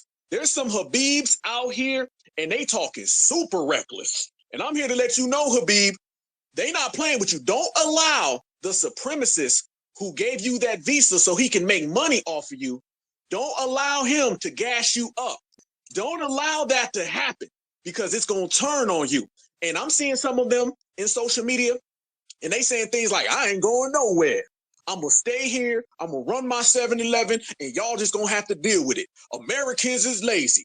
Don't be mad at me because I outclass you. Everything that they were telling us, and we was telling the world, look at these disrespectful non-Americans treating American citizens reckless, and everybody kept it pushing.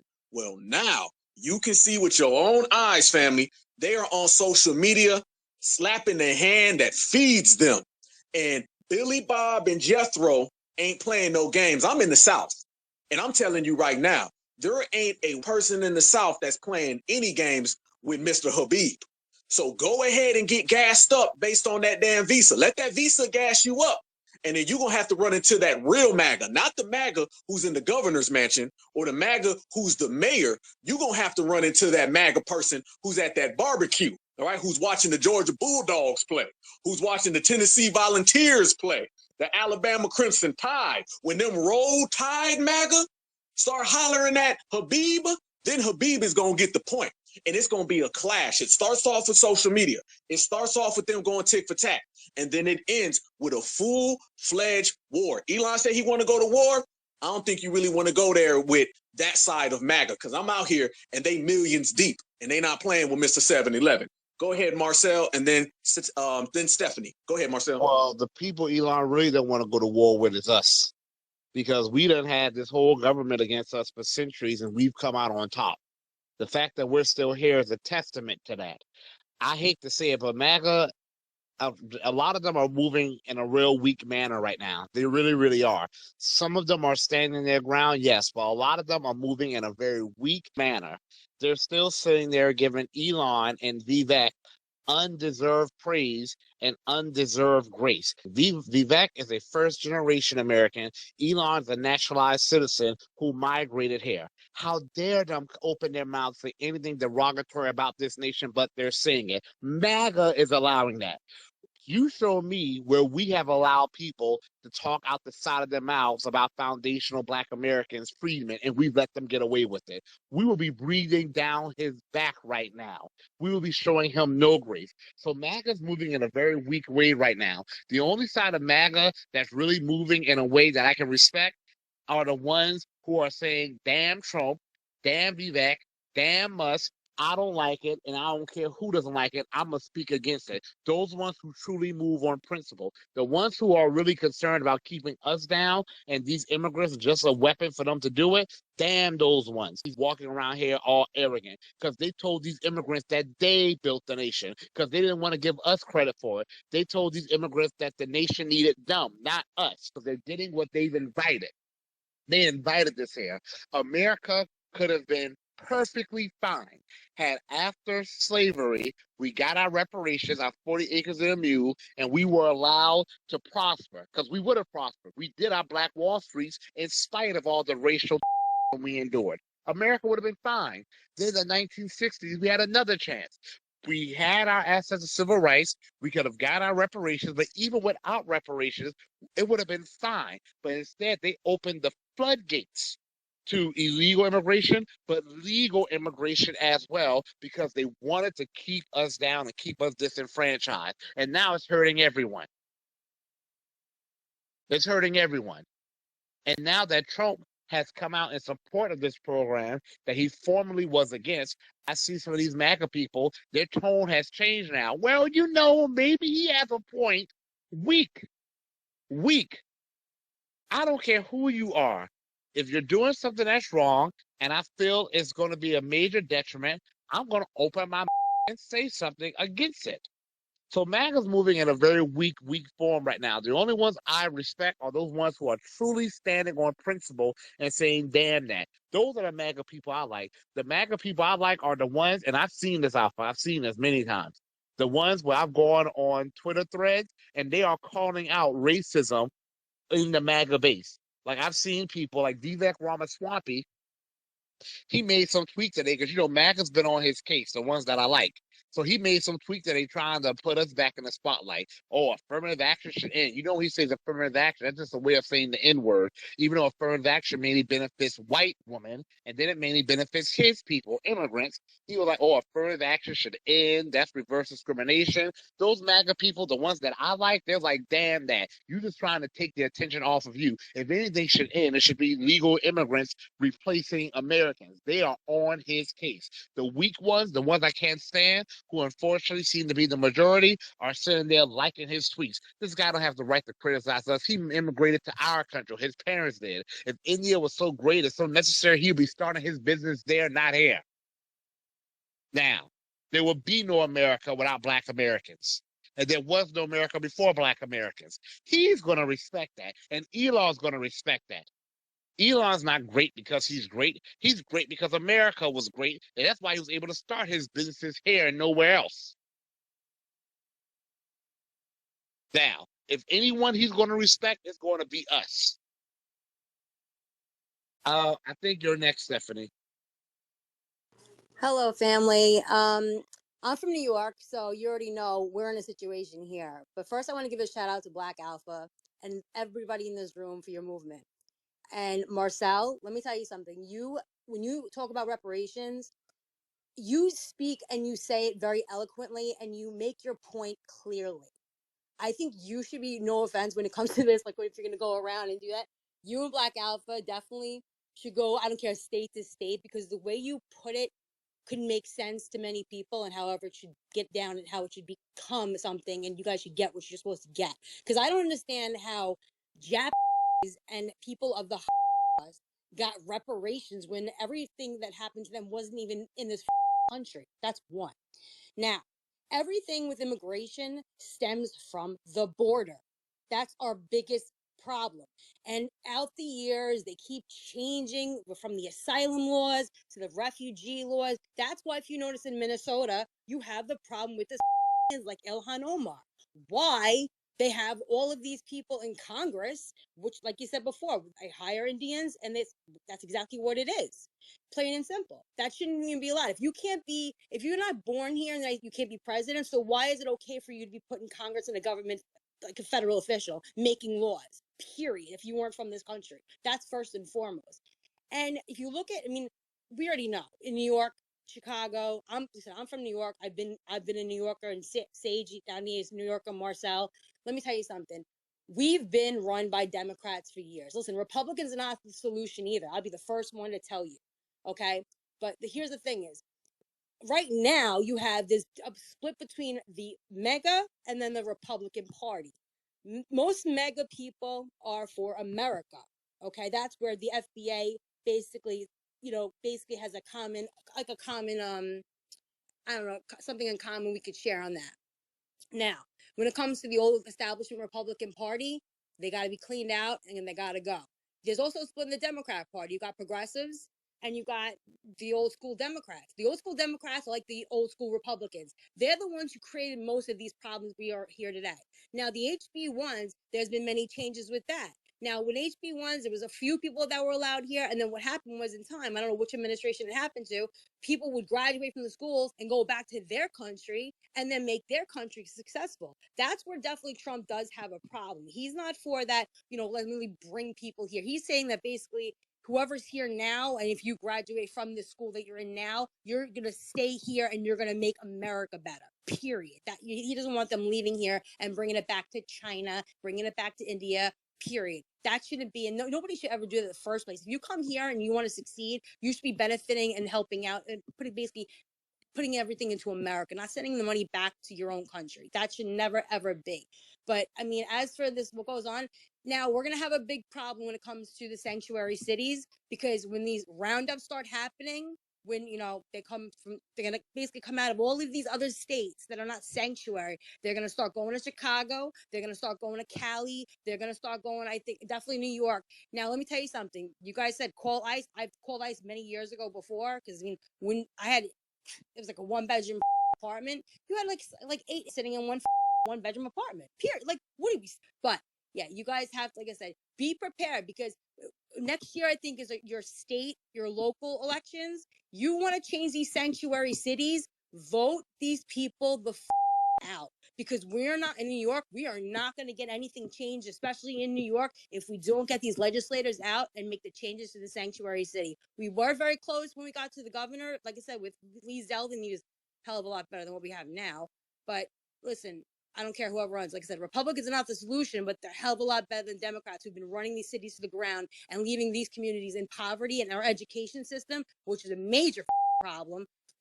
Where's all this money? Billions of dollars going to Ukraine. We got money going to India. We got money going to all of these countries in the southern border. They're all getting money. If you guys go look at the amount of money that's been going to these countries, why are we giving them money, but then the people are being sent here? Figure that one out. Yeah, because every one of these things is going back into these same politicians' pocket. Follow the money, elect these people, and get them the out. That's all I'm going to say. But shout out to everybody in the room. Like I said, I'm a regular. I listen, and I have no hesitation to say what it is. So Keep going, guys. The one thing that I have against Trump's stance with the whole, I think he came out against it. The funny thing is, this is not new. When Trump made a comment about how when people graduate from college who are immigrants, they should have a green card stamp onto their degree or staple to their degree, he made some statement like that. He received a mega backlash against it. So this is not the first time that MAGA has resisted Trump on some of his stances. He received such a backlash that he walked back that statement. And I agree with him walking it back because if we allow that to happen, anyone can just come here to go to college and use that almost as an anchor. It's almost like coming here having an anchor baby. Okay, I'm gonna have an anchor baby that uses anchor baby to sponsor my citizenship in America. They're just going to say, oh, let me go to school in America, and now that's going to automatically grant me citizenship. That's not the way it should be. Now, unless he's going to make it much more stringent for a person to qualify to come to school here in America, I would agree with it then. The second thing I would say, you brought up a good point about the Democrats. There are a lot of Democrats right now laughing, saying, ha, ha, ha, ha, MAGA is fighting, ha, ha, ha, ha, ha, ha, ha. You black people who voted for Trump, ha, ha, ha. Well, you black Americans, freedmen who voted for Trump, ha, ha, ha, Trump played you, Trump played you. First of all, in regards, this is speaking for me, I already knew Trump was pro-legal immigration, and I didn't like it. But I love the fact that he is against illegal immigration. And if there's one thing about Trump's administration that I'm happy about, it's Tom Homan. That guy, I could not think, as of now, I could not think of a better man to spearhead Trump's assault justifiably against illegal immigration, to stop this illegal immigration invasion. It's not even an assault. That's a bad choice of words. I have to say to stop this illegal immigration, to enforce immigration policy. That's really what Tom Homan is doing. And also to revive our immigration stances that make no sense at all. So Tom Homan, to me, was a perfect pick for Trump when it comes to addressing the illegal immigration invasion. Perfect pick. But I was never happy with Trump's stance on legal immigration. Trump has always been pro-legal immigration. He was like that in 2016. I think people just ignored it because the illegal immigration problem is such a grave problem that I think we were underestimating the legal immigration problem. I'm actually glad this is happening because it's opening our eyes and reminding us that, hey, y'all, legal immigration is a problem too when it's not controlled. And it has not been controlled. The third thing I want to say, this type of dialogue would not have happened with the Democrats. Democrats tend to have more of a shut up and go along attitude, where the Republicans do too. But MAGA people are not necessarily Republicans. A lot of MAGA people probably will vote for a Republican more than for a Democrat, yes. But a lot of MAGA people that I have met, they're very uni-party. Well, no, let me take that back. They are anti-uni-party. In other words, they feel that both parties and both parties work together, and they do. And they tend to call out both parties. You won't find this with the Democrats. A person who's a hardline Democrat, they are going to go along to get along. Now, do you have people who are more likely to vote for a Democrat than a Republican who will call out the Democratic Party? Yes, you do. But they're not as common as you see among the MAGA base. You have people like Nina Turner.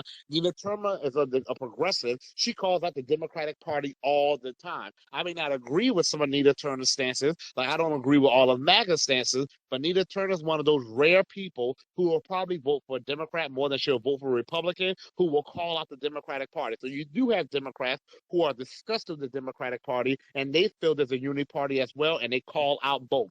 But I'm actually glad this is happening, and I'm glad this is happening now, because what I think this is going to do, this is going to cause MAGA people to be on Trump's case about this H-1B program. Whereas this had not happened, but now that we are aware of this problem, we're going to address this problem, and we're going to resolve this problem. And I actually like the fact that there are sanctuary cities now that I think about it. It gives us the spots to go to first. That's what Tom Homan said. He was like, you know what? I'm actually glad we have sanctuary cities. He said, we know exactly where to go on day one. And I agree with him. Okay, Saeed, it's your turn. Saeed Hussein, unmute your microphone, please. Okay, Saeed, I'm dropping you because I'm not sure if you stepped away, but if you stepped away, when you get back, you can just request the mic to come back up. But I'm going to drop you because you're not saying anything, and it's kind of slowing the flow of the room down. Okay, we are back to the Black Truth. Hey everyone, just wanted to pop in one more time to give you all some more receipts. I threw Sister Wani's receipt in there. For those who don't know, she's the first Black woman to travel the entire planet. She has a whole bunch of receipts. I'll let you all see that one, if you want to go that far. But the main point that I wanted to address is the last thing that I threw in the Jumbotron, and that's the fact that a lot of these people who come over to the US are not abiding by the terms of their visa. Brother Grave Marcel Dixon was talking about the people who come over for school programs, PhD programs, and guess who violated the terms of his visa here in the US? None other than Mr. Elon Musk. This dude was not supposed to be here. He scheduled something. I think he was supposed to, I'm pretty sure it was just within a few days of entering some kind of PhD program. He canceled and he violated the terms of his visa. Now, Brother Greg Marcel, you've traveled a lot. I've traveled a little bit, and what happens when you violate the terms of of your visa in these foreign countries? In some countries, you have to pay a fine. In some countries, you are in prison. In America, if you violate your visa, you can still become a citizen. Because one thing we don't talk about, y'all, a lot of these illegal immigrants, some jump the border, yes. But the second highest source of illegal immigrants? Those who come here on a visa and simply overstay their visa. Only in America will be so to allow people who have broken our laws to then become citizens. And we see, I can attest to that. I've personally seen the equivalent of ICE in another country that I was in, showing up to deport people who were illegally in the country, and they were taken to detention facilities before then. I don't know for how long, but yeah, they don't play they don't play about immigration in other countries. This whole, just coming over, overstaying your visa, or saying you're going to get into a PhD program and then just dropping it. That doesn't happen overseas. They make sure you abide by the terms of your visa. So I just wanted to point that out because Elon Musk and many others are anti-black as they come. It's obvious. And so while we had the opportunity to get these people out who are either here illegally or violating the terms of their visa, let's do it. That ICE number is 866-347-2423. That's 866-347-2423. Gotta stop this, family. And with that, I'll land. Thank you, D. Oh, and by the way, not only if you overstay your visa in some of these nations can you be in prison, sometimes just getting into the nation, you got to go through a hell of a lot. Just getting into the nation, you have to go through a hell of a lot. Arriving at the airport, you have to go through a hell of a lot. Now, supposedly, it's hard to get into America, but if you just do it the illegal way, then it's easy to get into America and even easier to stay. It makes no sense. Also, on the matter of birthright citizenship, that's why even though I don't like Trump's pro-legal immigration stance, I would still side with him when it comes to the issue of immigration because Trump is still adamant about rescinding birthright citizenship for those who have parents who are illegally in the nation. America is one of the few countries in the world that does that. Do y'all know that? I think like only 4 or 5 nations in the world do birthright citizenship. And here we are doing birthright citizenship. Get rid of it. But you see, let's make this very clear. Birthright citizenship was originally for us. Understand, self-inflicted these problems onto themselves to hurt us. They did these things because they wanted to flood us with hostile immigrants. And now it's hurting them. You did this to yourselves, trying to hurt us. All you had to do, speaking to the American government, was do right by Black Americans. And America could have been a country where everyone was thriving, where we had, I'm not saying don't have any immigration at all, but we would not have needed it. We don't need it now. Hell, I don't think we need it now. But we would have had a stable, wealthy country where Americans of all shades were prospering. But instead, you decided to invest in hurting us. And as a result, Our nation became flooded with drugs. We have mass incarceration. We have out of control violence, and discrimination is threaded into our existence still. And now that discrimination is hurting you from people who aren't even citizens or just first generation. You can't hurt us without hurting yourself. It's going to catch a witch too. The church, you have it. Yes, sir. Yes, sir. Marcel, you definitely took one of my talking points, but great minds think alike. That's what I love about this whole group of us. You know what I'm saying? We have what it takes to basically bring common sense to anybody.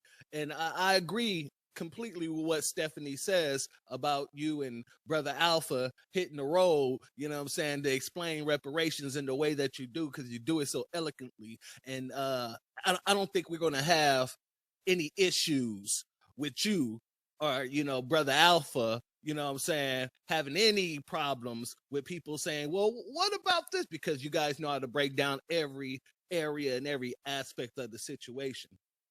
But I wanted to say this real quick. Excuse me. I've been seeing a lot of people, and family, don't let people do this.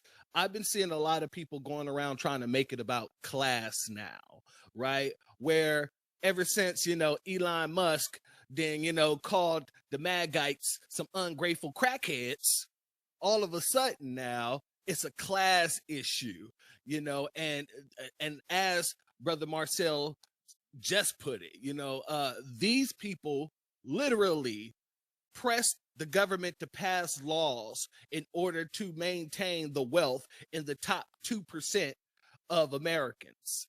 So it's not a class issue. It is a white supremacist issue.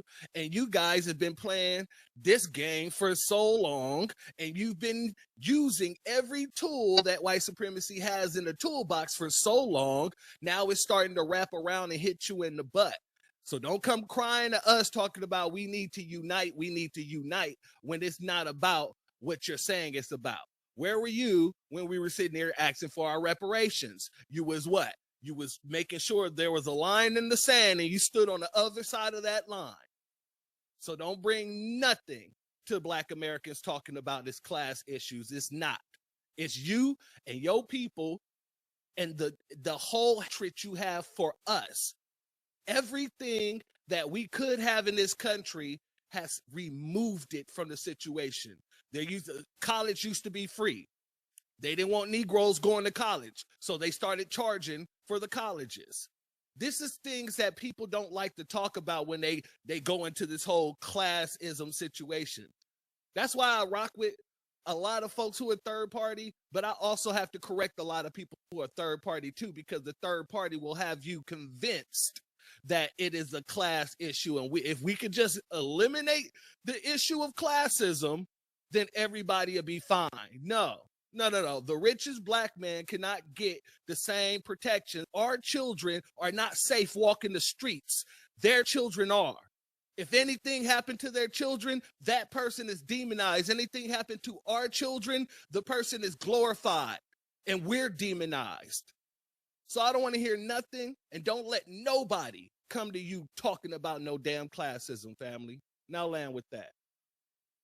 Oh, one, not all third parties, because the third party that I ran for our second campaign, we were very explicitly clear that it is a lineage status issue, or I pushed us to that point. They always brought up the racial issue, and I delineated even more that it's a status issue. But secondly, you know what? Okay, let's say it's a class issue. All right, it's a class issue. You want to solve the class issue? Give my damn reparations. There you go. Class issue's gone. Class issue solved. Because you cannot address class issues in America without addressing the racism issue that's been shown against Black Americans freedmen. Because I've had people do that with me too. They try to say, well, it's class. It's class. One, no, it's not, as you mentioned, and I'm going to tell you how it's not. Because a poor white man who is a high school dropout is still more likely to have more wealth than a Black man who's college educated. That right there eliminates this whole class talk right there. It's still more likely to have more wealth than a black college educated man and woman. A single white mother is still more likely to have a higher level of household wealth than a married black couple with or without children. These are the facts. So if you want to address class issues, okay, let's do that. Give my damn reparations. Class issues solved right there. I'm not saying class is not important. And, people, they like to take, when we bring up these issues, they like to take it as if we're saying that there aren't who struggle. Yeah, a lot of white people struggle. You want to know why you struggle? You struggle because we struggle. That's why you struggle because we struggle. It's going to hurt all of us. So, yes, you do struggle, and you struggle because we struggle. When this government takes tens of millions of their own citizens and tries to keep them down, it's going to hurt everyone. So yeah, you want to solve the class issue? Let's get those damn reparations out. Sage, it's your turn. Peace to the family. You got me good, brother? Yep, loud and clear. Yes, sir. Yes, sir. Okay, so I'm hearing a lot of talk today about um bringing over these ins and training them on STEM and and IT. My question is to America, why can't you just train the people that we have here already? Every time that we try to pop out and really make a stand for economic improvement, and jobs like that can definitely help, they block us. So that tells you what, what we should be aiming and focusing on. Family, I come from an impoverished situation, and I was given a chance. I'm not gonna really go through my whole story, but I should not have been able to do some of the things that I've done so far in life, and I plan on even doing more. And I'm a kid from the projects up here in New York, Brooklyn to be exact. So what I've went through, I should not have been able to do, and I got lucky. But we should not get lucky. That should be the norm. America has truly never really given us any type of assistance. Okay, everything that we received, everybody else received. So we've never got any, and I know it's not a real word, but I'm gonna use it. Any in spite of ism. We need to get something in spite of other people, and America should have been doing that. So when we, demand reparations, that's why we're doing that. We need that in spite of others. And for them to bring in foreigners to do these jobs in which they know that we can do it again. Look at my story. I'm a kid that was given a chance, and I have, for what I would say, decent employment. um but you should not have to bring someone that's 35,000 damn miles away in to do the job when you have a kid in Detroit right now that's qualified to do that. So I do feel a way about them reaching out across seas when we have the talent here. Think about it. Every America's biggest export is its culture. So you're telling me that the people that built the damn culture of the country are not talented enough to work in STEM, to work in Silicon Valley, to work in IT? I don't believe that. Though that may not be my passion, but what about the people coming up behind us? That's what this movement is truly about. It's truly about the children that's coming up behind us. I might die. Others up here might pass away before we truly get the tangibles that's deserving. But it's not about that. It's about the children. It's about all of us that's having kids or had kids or whatever. If your child is 6, 7, 4, 3, whatever years old, it's about them. It's not about Sage. It's not about Marcel. It's not about Black Alpha. It's not about us here on this stage right now. It's about the babies out there. That's what we're truly fighting for. And if you're not willing to fight and die, what the hell are you living for? Because newsflash family, all of us one day are going to go. You're all going to go. So make your life meaningful. Now, as far as this fight between MAGA and Vivek, I think it's funny. I've you know I think it's very interesting that they prop up these foreigners in front of us, and the foreigners always turn on them as soon as they feel like they have some type of leg up. And that's very interesting because, again, we're those old hound dogs that just been chugging along with America. We've just, we're old to debt, but we're never really treated right. We're that family member that's just quiet in the corner that doesn't really say anything. But obviously, clearly, today's a new day. So I agree with my brother Marcel. I agree with Black Alpha, and I agree with the room for the most part. The talent is here already. Why are you fishing outside of this country for talent that's not necessarily needed? We have it here. That talent is in New Jersey. That talent is in Georgia. That talent is in Texas. It's in Arkansas. It's in Mississippi. It's in Seattle. It's in Cali. It's all over this damn country. Go get them. Give them a chance. And let's see what they make of it. Because again, I am truly living proof of that. So give them a chance the same way you gave the very few of us chances. And with that, I'm a land. And they say America's the land of opportunity. Okay, well, that land, the opportunities in this land need to go to Americans first and foremost. Period. Point blank. And again, America has 330 to 350 million people. You're not going to tell me you can't find anything and everything that you need right here. Again, if Elon Musk felt that Americans are so unqualified that he would have his companies in South Africa and keep them there, we would survive without Elon Musk's companies. We've been exploring outer space long before Elon Musk. We've been innovating long before Elon Musk. We don't need him to be innovative. Vivek Ramaswamy will have his companies where all the qualified people are, apparently. Why is it that they always say we need to bring people from other nations here, but they never have their companies in these other nations? The companies that go to these other nations are American companies that should be kept here. That's why I agree with Trump's plan to tax the holy hell out of them. Okay? We're not saying for them to keep their companies here. We're saying for American companies to stay here.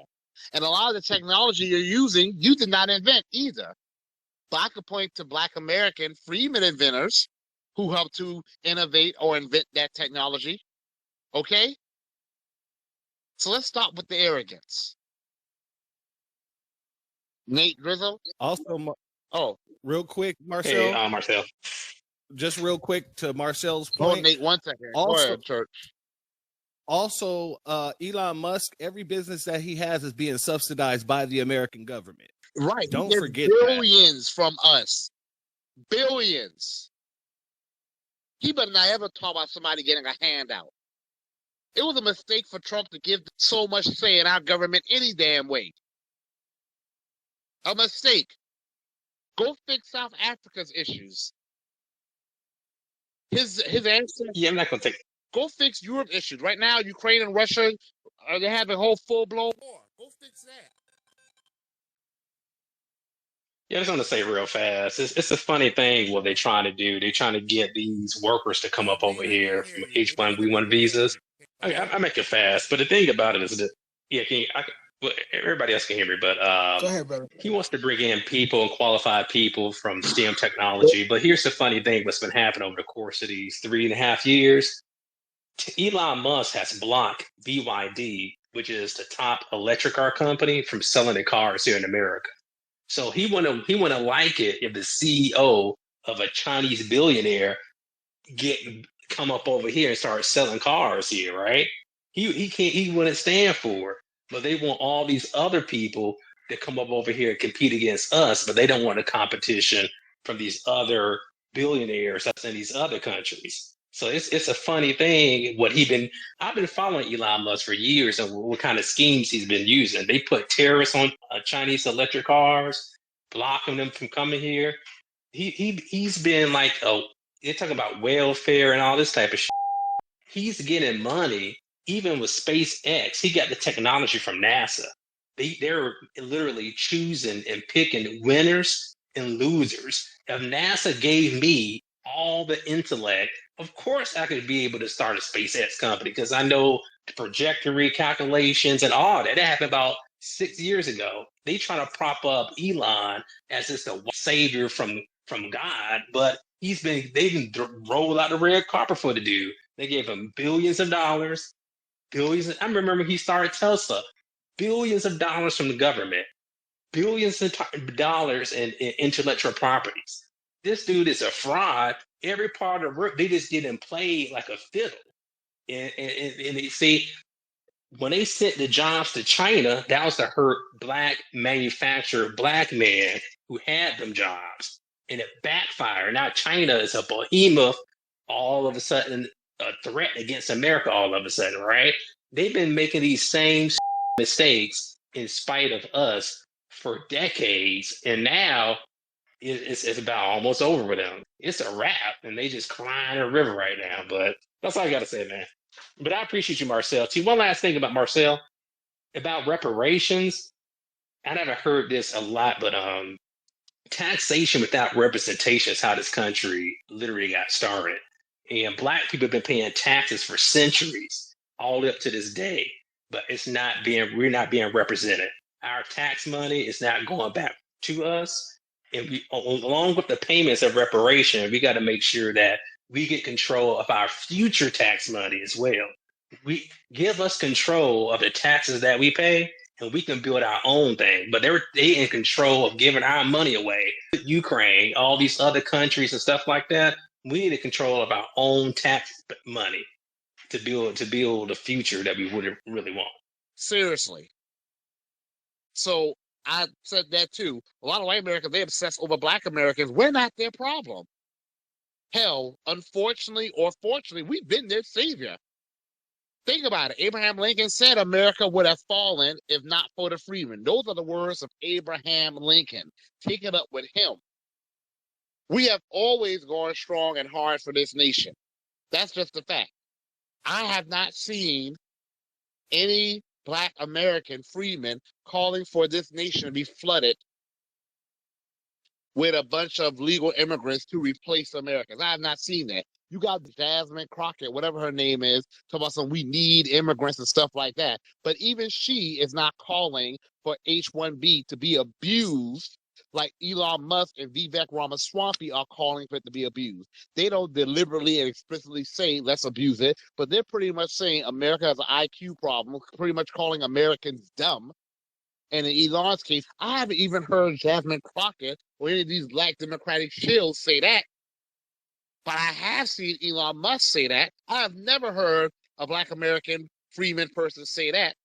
You might get the real Afrocentric types who may say things like that, but those who are generally have views that are legitimate and that are valid, intellectual, we don't go around saying stuff like that. What we demand from America is what we're owed. And we will put our money right here in America. Elon Musk will spend his money all around the world, the same thing these immigrants are going to do. So, Nate, I'm glad you brought that up. I'm trying to find that tweet. I made a tweet just like that some time ago. Yeah, I'm going to hop in real quick. There's so much to unpack because everybody's made a bunch of great points. Let me first acknowledge what my brother Black Truth said. Well, my brother Black Truth said this in terms of the statistics and how they lock us out of all of the top paying jobs, the low paying jobs, the medium jobs. It doesn't even matter. If it's a job that can go to a black American, then they want to keep us out. This is why, as I keep saying, and I will continue to reiterate it, it is very, very prominent and paramount that we make sure that we stand on lineage business. Because back in the old days, when we were saying that we was Africans, you can't make no changes to America calling yourself an African. All right. But they're just going to tell you, be quiet, sit down. All right. So that's the main thing that we've been doing in this era, in this generation. The problem what America is facing right now is the fact that we have a very, very loud voice in the discourse that's going on because we came to the American table. We weren't sitting at the African table like they was doing in the goddamn 90s, in the early 2000s, where all of the Americans were coming over here, including all of the immigrants, and they said, we're going to sit at the American table and we're going to have American issues and we're going to discuss them. And black folks were saying, well, we're going to go sit at the African-American table and we want us to talk about fucking Zimbabwe. All right? We don't do that no more. Now we're at the middle, front, and center of what's going on in America. The Democratic Party does not control what we say in terms of how we feel in our approaches. Checkmate. The Republicans don't.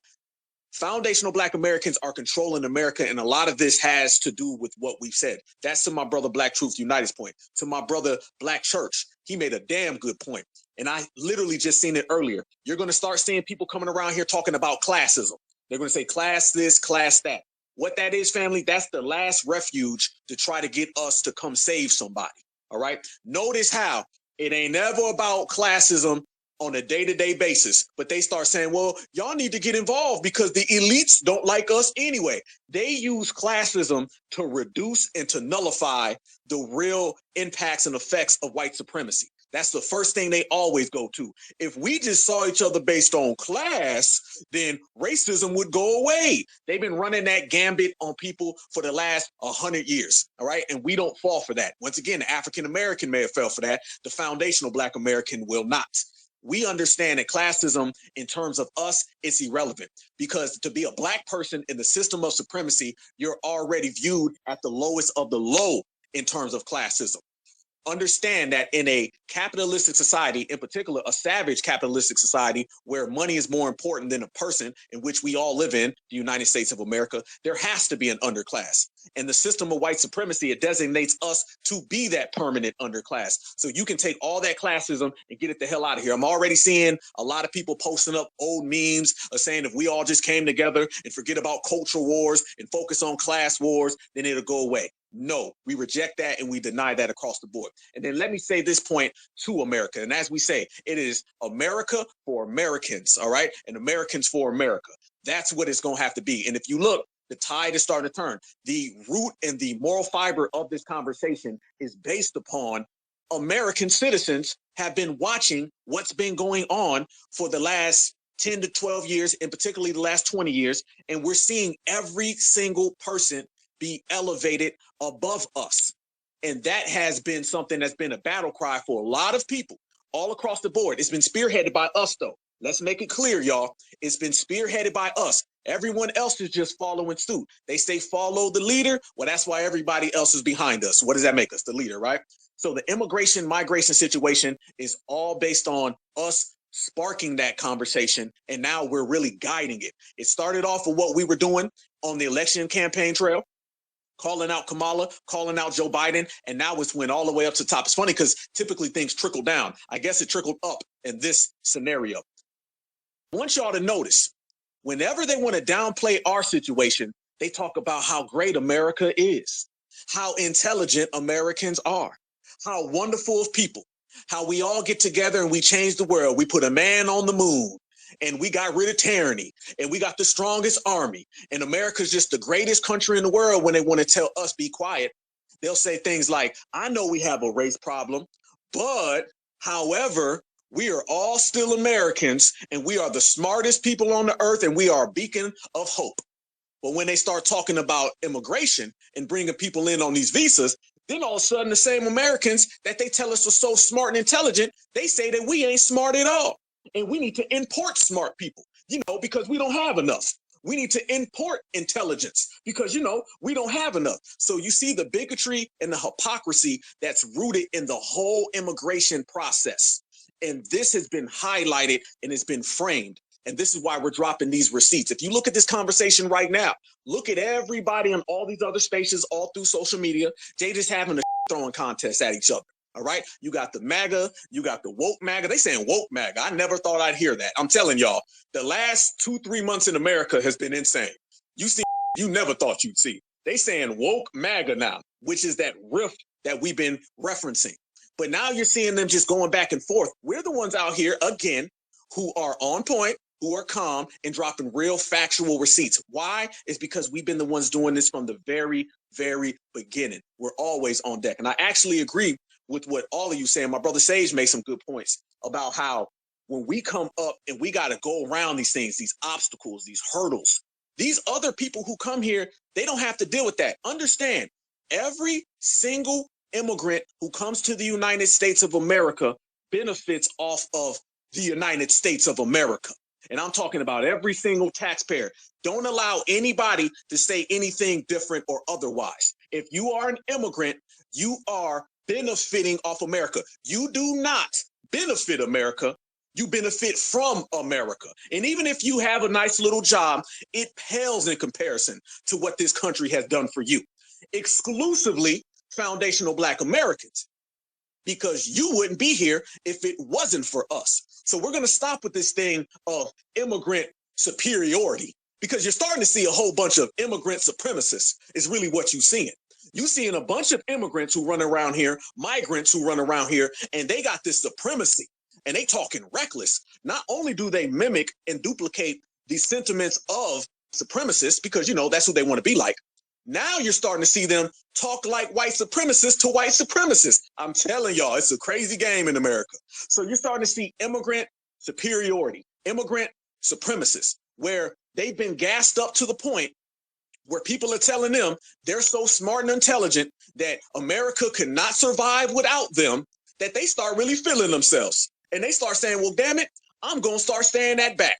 So this is why they talking reckless to a lot of the MAGA folks. They're saying to the white supremacists what the white supremacists have always said to Black people.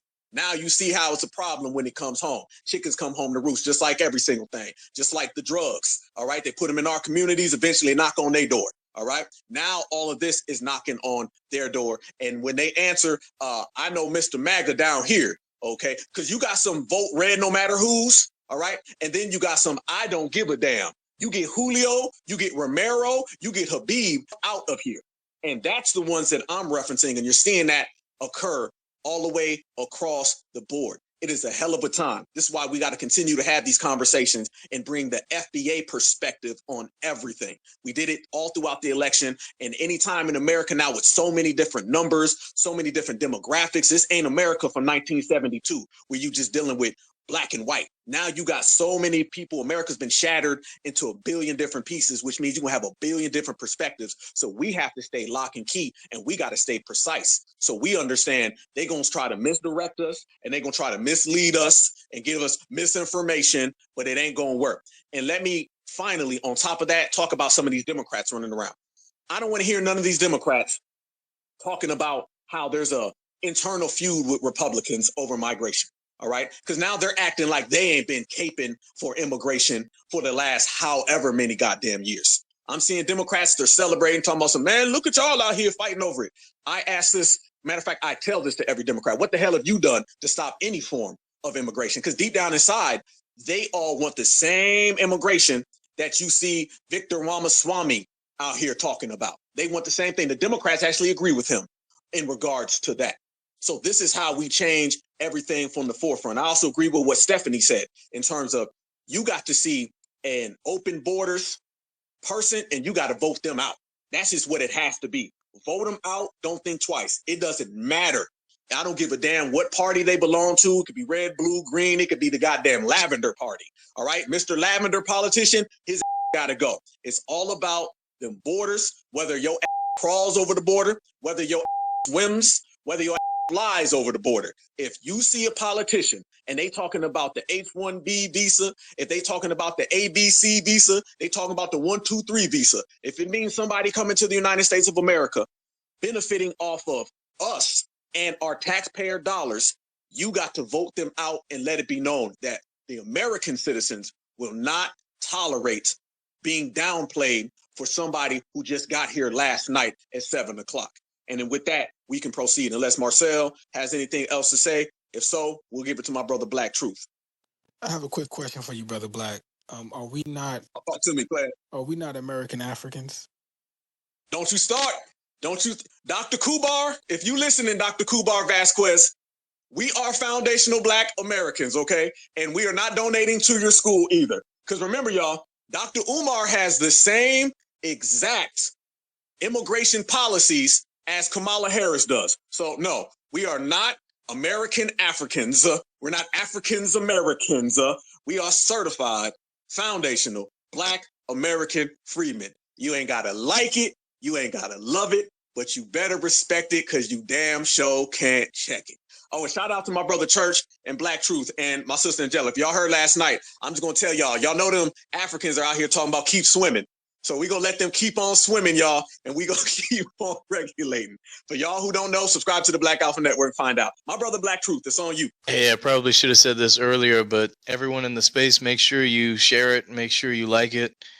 We know all of the new black media, but especially brothers like Black Alpha Network and Brother Greg Marcel Dixon. Definitely make sure you share this space out. I don't know exactly how long it's going to go for, but I do want to point this out, and many people have stated this before, that we'll know how serious the U.S. is about fixing the immigration problem when we look at what they are doing to the owners of these companies, the ones who are knowingly hiring these illegal migrants and those who are importing cheap labor from these H-1B visas. So we'll know what kind of punishments, what kind of taxes, what kind of well, I should say we will know by the type of taxes, the types of burdens that are given to them, levied against them, about how serious the U.S. is about really stopping this immigration problem.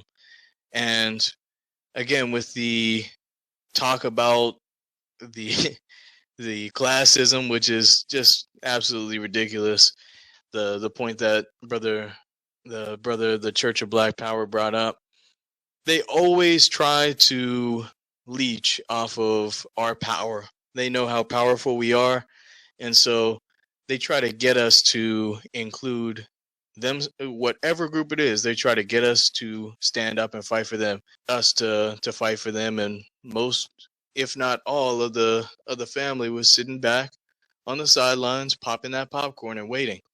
And there's another thing in the purple pill. It's not in the jumbotron, but it's about that 2005 study from New York. Brother Sage mentioned New York. I'm sure you all have heard about this, but it's the fact that black applicants without criminal records were no more likely to get a job than white applicants. Now, when you click into that particular article, you'll see that Princeton University, and that is their website, they changed the title to "Many New Yorkers Discriminate Against Minorities and Ex-Offenders." But then when you look throughout the article, and even the first word that's mentioned there, it says black applicants without criminal records. So it's all a leeching tool in order to get any benefits that should be earmarked for us and transfer them to any other group. Also, with these companies overseas that are taking the jobs and exporting their labor, exporting their factories, exporting their workforce overseas, that needs to be stopped. I sure hope that what Brother Greg Marcel Dixon was mentioning happens, and they put up those restrictions for those companies, tariffs, anything to make these companies pay, because it doesn't make any sense that you're living in the US and you're not providing jobs to US citizens, but you're getting all the benefits of living in this country. That makes absolutely no sense whatsoever. So yeah, punishments have to come in order for these companies to stop and in order for the immigration system to be fixed. And I think that's something that we need to focus on. But with that, I'll land. Okay, I think Steph. Oh, I'm sorry, Alpha. No, go ahead, brother. It's on you. Stephanie, I think I saw your hands up. Are you still wanting to go? Yeah, I was going to mention. So somebody mentioned the taxation thing. I actually proposed a policy for Trump back before the election. I remember, I think it was in 2019. He is in a meeting, and I know Pastor Darrell Scott was in that meeting because he's one of the persons I was speaking to about this. So when Kamala Harris tried to put her black policy out, or whatever she tried to, say, I looked into what she had. Now, none of it would actually pass because under federal law, I forgot what the law was called, but I actually proposed in the meantime, and to show and pull people's cards on it. I don't care what both parties, was when Trump does his tax policy, was to do a tax exemption as a proposal for reparations. Whether you guys wouldn't, like, people of the lineage wouldn't be paying taxes, and there would be some kind of incentive in getting money, I guess, distributed that way. Because under that law, you can actually do that.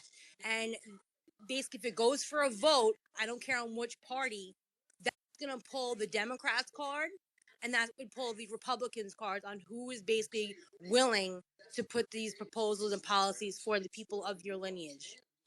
Respect. Absolutely. Paris, it's on you. How you doing, Black Alpha? How you doing? Good evening. I'm doing well. Good. And Marcel, I just, I live here in Queens, and I noticed the Walgreens in my neighborhood. It was very strange. Over the past few months, over the past couple of years, there were two very friendly Black American women working in the store, and then I guess maybe a year ago they ended up leaving.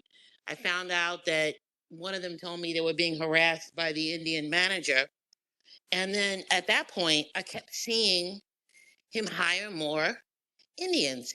Now, here in New York, it's not just Indians, we have Bangladeshi. So you really don't know the difference unless you ask them. And you guys can look it up. But nevertheless, there are more Indians being hired. And I asked her recently, did you file something? She told me she filed something with EEOC. But now the only people that he hires are Indians. So I did a little investigation. I posted it up in the Jumbotron. Apparently, Walgreens sponsors this. Now, the other thing is, I was in a room a few nights ago with some politicians who were people who have HB1. It was very interesting, H1B. It was very interesting to hear them. I didn't know that 7-Eleven sponsors these HB1 visas, and also 7-Eleven owns Speedway gas stations.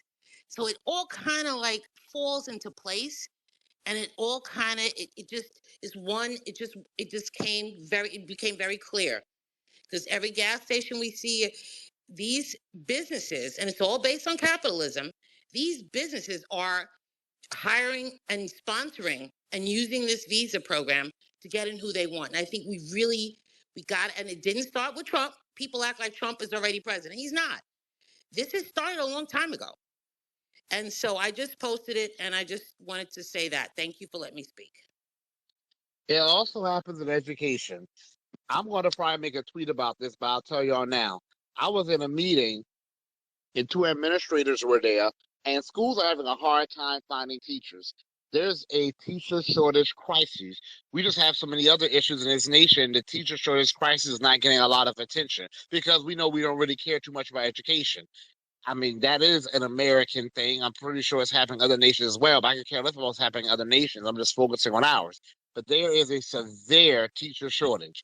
And the two administrators, I was speaking with them about the issues that teachers are facing. These disrespectful, undisciplined students, lack of parental support. Teachers are overwhelmed, overworked, stressed out, being held responsible for things that we inherited that are not our problems, being blamed for problems that we did not create, and being expected to fix them when we have the least amount of authority.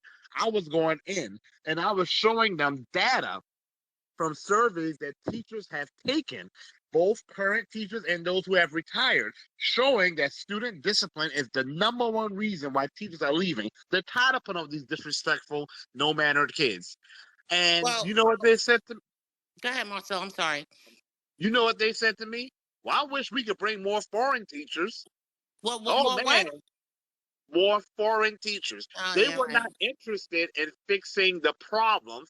They were just interested in trying to replace us. You see, that's what these H-1B visas and other types allow these employers to do. They allow them to replace Americans who are rightfully demanding better working conditions, who are rightfully demanding fair and equitable pay. So here in New York, Marcel, what you just said, multiply that by 1 million. On top of the migrants, on top of some of the Black parents, they don't want you disciplining their children. They don't want you reprimanding their children. It's like out of control. And so, yes, we have a problem. Teachers are leaving here in New York City. You're getting these young teachers that are coming in. They're there for a minute. They're always on their phone.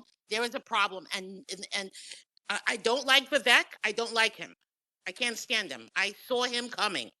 But there were certain things that he said about education that was spot on. They know our weaknesses. These people that come here, they know our weaknesses.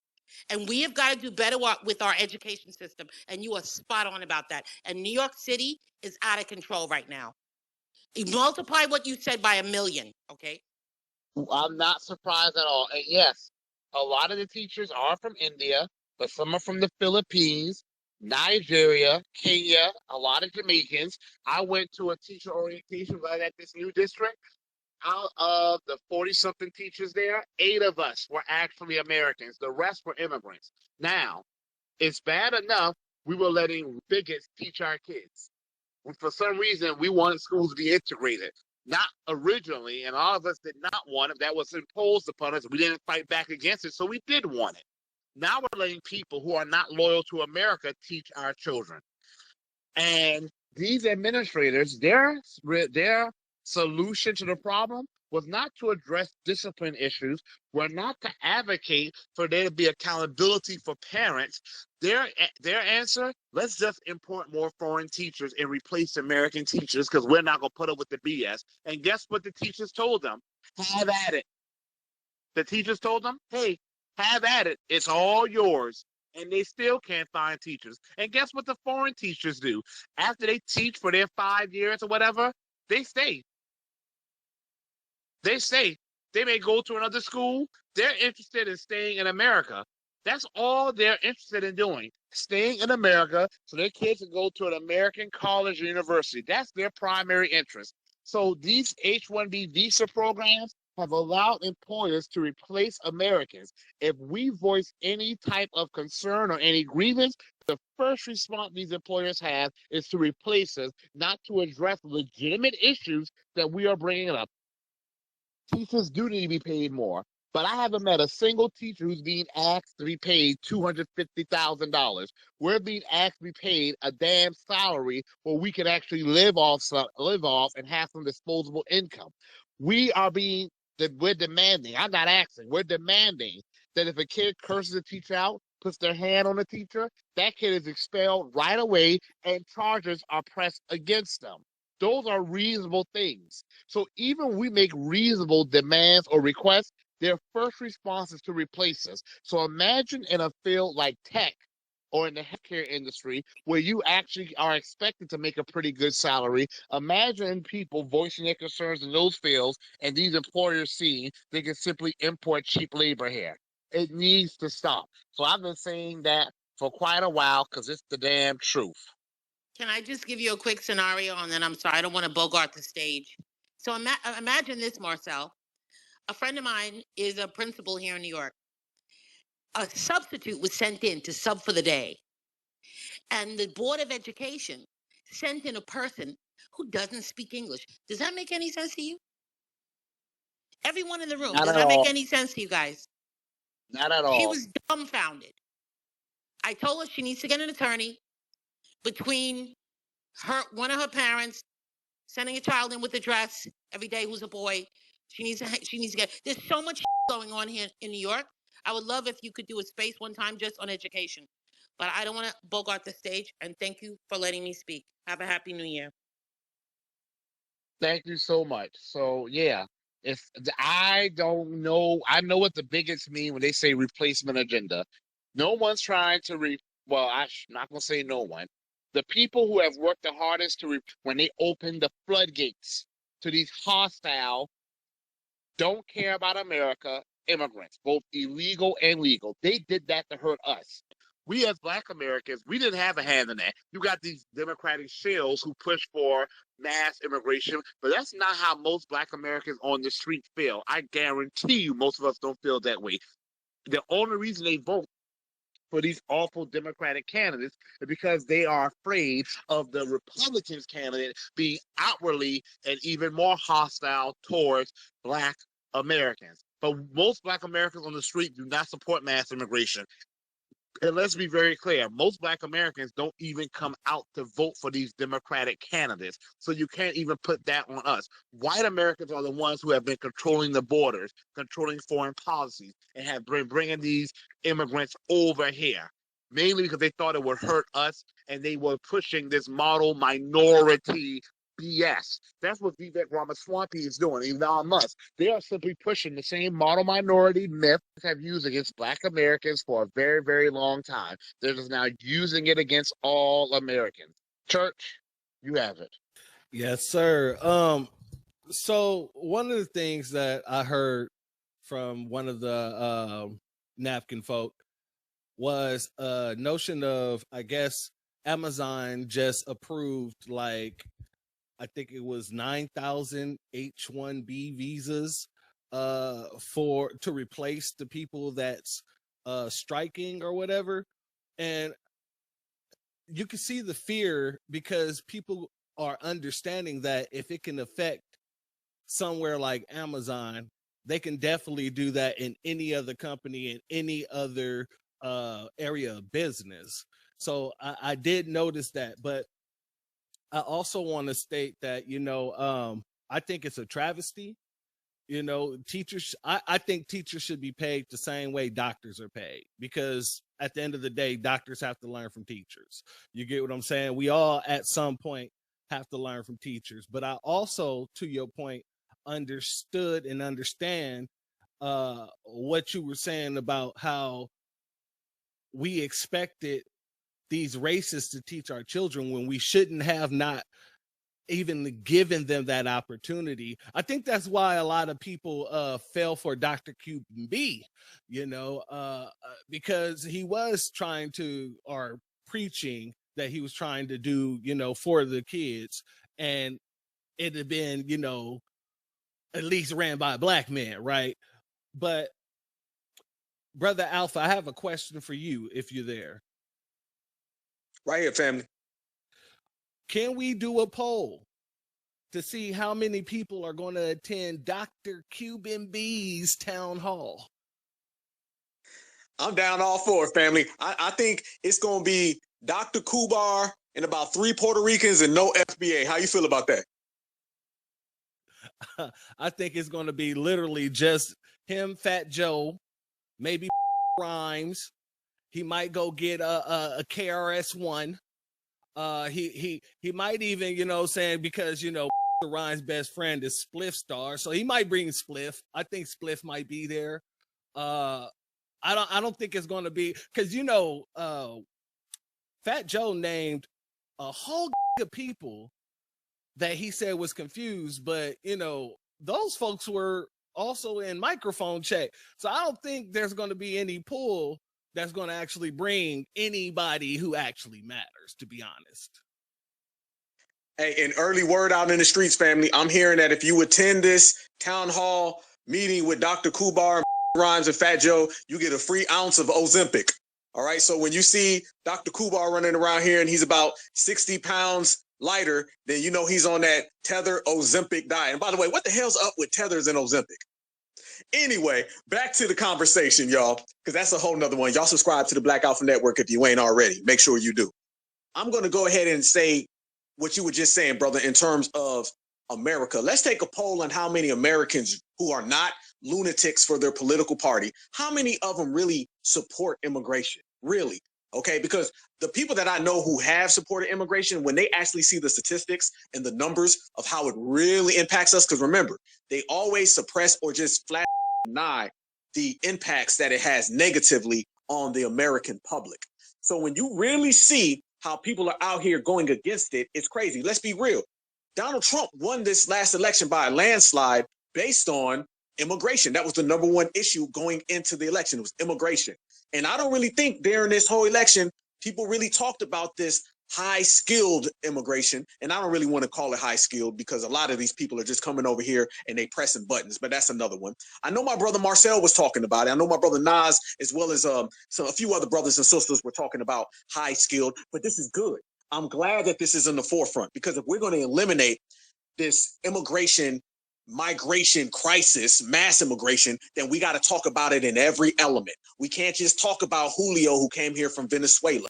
We got to start talking about the people who get flown in. To be honest with you, you can basically break it down to the migrant who walked into America and then the person who was flown into America. And because you got a lot of these Africans who are coming over here. When we seen those videos, and we were exposing it on the Black Alpha Network for the last 2 years, when you see those videos of these migrants that are showing up and they're literally in three-piece suits, these are the people that Victor Ramaswamy and Elon Musk are talking about. Notice how, just like Donald Trump, because remember, Trump flip-flopped on this. If you look at how they feel about immigrants who are low-skilled, they don't want to rock with them at all. But when you start talking about ones who are in the higher echelon, then they start supporting them. See, this is the approach that we're taking, which is different from all of them. We take the approach is we ain't rocking with none of them. We are United States of Americans, okay? We got every single thing that we need. We got all the intelligence within these borders. Within these 50 states, you can find not only a skilled, you can find an excellent, a superb person in every field imaginable. Everything. So we're not going to sit here and talk about how intelligent Americans are and how great Americans are when we want to go start a war or when we want to downplay racism that affects Black people. Then they want to hit you with how great America is and how smart we are. But when you start talking about immigration, then again, they talk about how ignorant we are and we need people from the outside. It can't be both. It's going to be one or the other. You're going to have to pick and choose. You're going to have to pick and choose. Are we people who are not intelligent that got to outsource things? And by the way, we're bringing in people from low-class countries, and we've already illustrated all the problems in these countries. You mean to tell me in places where they don't even have running water, these people outclass Americans? Nah. It is being highlighted that the real reason is for labor so they can come in and pay these people peanuts. And then at the same time, they got puppets that will crash out in the name of supremacy. And like Marcel was saying, you got people that come in here, disrespect foundational Black Americans and really be the shield, be the human shield for everything the supremacists want to do. So that's where we're moving on the opposite side of everyone else. It's going to have to be clear. The average American citizen ain't for that. But if you look at people like Donald Trump will run around here all day long and talk about bad hombres. And he'll sit here and he'll talk about everybody coming in from south of the border. But when he starts talking about people with them damn visas, the ones that got to go ahead and get them, off the muscle and they got to get that dollar bill, then he starts saying he supports them. So we have to highlight every last one of them. And me personally, I look at Mr. Diego Estrada Sanchez. I look at him the same as Elon Musk. And remember this as well. Elon is an African-American. Yes, he is. That is an African-American that we have delineated ourselves away from. So you see how them Africans-Americans approach the situation. It ain't the same as how we approach the situation. Absolutely different on both sides of the spectrum. So this is where we're going. So yes, there is a tether problem in that community, and there's always been a tether problem, and you can highlight it based on the notion and the facts that when you bring people over and you tell them how smart they are and how better they are than us, eventually they're going to come and it's going to go back on the dominant society. So this is why Elon is running his. This is why the Victor dude or Vivek, this is why he's talking the way he's talking based on these things. So you're seeing a shift going on in the United States of America. There's definitely a shift. Immigration in all aspects has never been spoke of the way we're speaking about it. Like I said, we spearheaded that. That's all based on us, y'all. I'm telling you, you remove us from having these conversations and nobody's talking about immigration on no levels. So this is on foundational Black Americans for starting the conversation. And now look where it's turned into. But what I believe, me personally, I think this is going to have a domino effect. And as I say, if you are an observer and you watch the world, you see people are coming more nationalized. Issues are becoming more nationalized. You still have every single problem you can think of within the borders. So basically saying, you're an American, I'm an American. Cool. I don't like you, you don't like me. But we're going to get this third party the hell out of here, and then we'll fight once he's gone. So the issues are staying within borders, and you can look all across the world. This is why you can see somebody who's a MAGA individual, and then you can see somebody who's a certified foundational Black American. Neither one of us want illegals to come over here. It's simple and plain. The only people you really see out here promoting and preaching that behavior are people who are either loyalists to their political parties or their CEOs that benefit off of it. And as we said, it's not just tech. Everybody's talking about tech right now. This is all across the board. You can name it. People are being elevated and they're being uplifted based on the fact that they come here and they get a free ride. Basically, immigration means a free ride. It means you can just come on into the country and get whatever you choose, and you can have it whenever you want it. And American citizens can't go for it. But like I said, you can monitor Europe. Europe is becoming very, very nationalized, and it's basically saying Germans are going to talk about Germans. Italians are going to talk about Italy. You're starting to see people from Sweden going to talk about Sweden. That's what's going on over there because they understand that mass immigration stuff does not affect in a positive manner the natural people.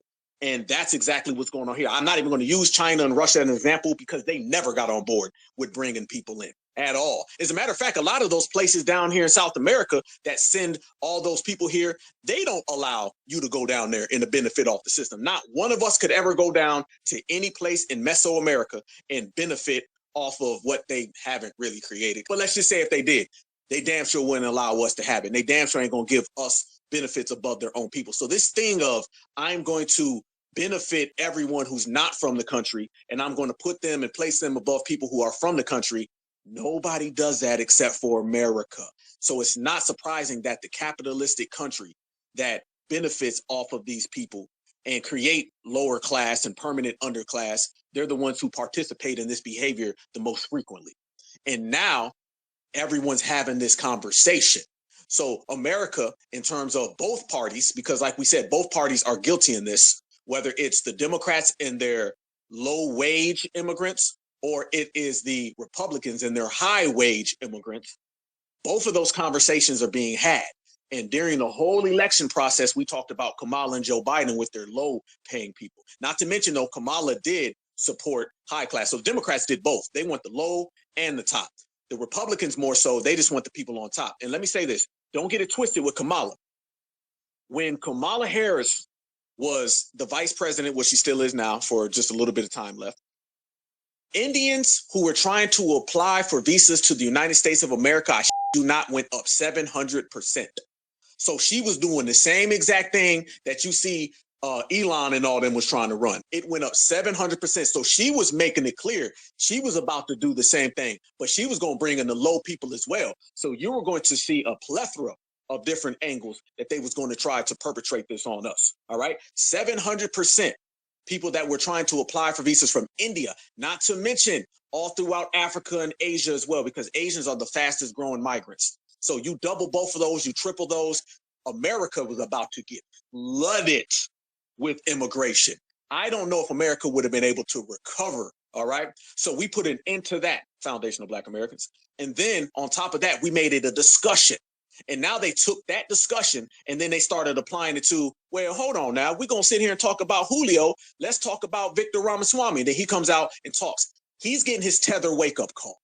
All of them are getting their Tether wake-up call right now. And it's not going to stop. Eventually, people are going to start turning their finger in other places. Y'all notice, and I just seen it today, you're starting to see a lot of people say, hey, well, wait a minute. What about the Ukraine?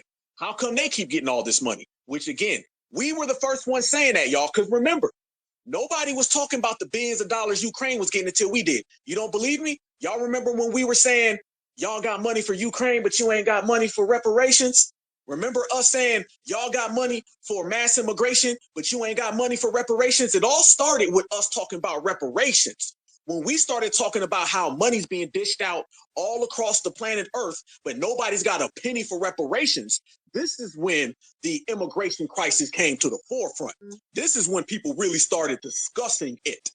And that's why I put this all on us for making it a big deal. Just like everything in America, we're always the leaders. Only difference is this time, y'all, it's not us doing all the heavy lifting and then the Democrats come in and then they hijack and they sabotage our talking points and our narratives. We started it and we're going to finish it because this is the first time that the Black grassroots is in control of the Black community. Remember, the Black community in terms of on the political main stage has always been controlled by a boule sellout. Well, they're done. We cancel them. They'll never come back. You won't see them no more. It's a wrap for all of them. So the grassroots is in control of the discourse of Black American politics. And you see what the results are.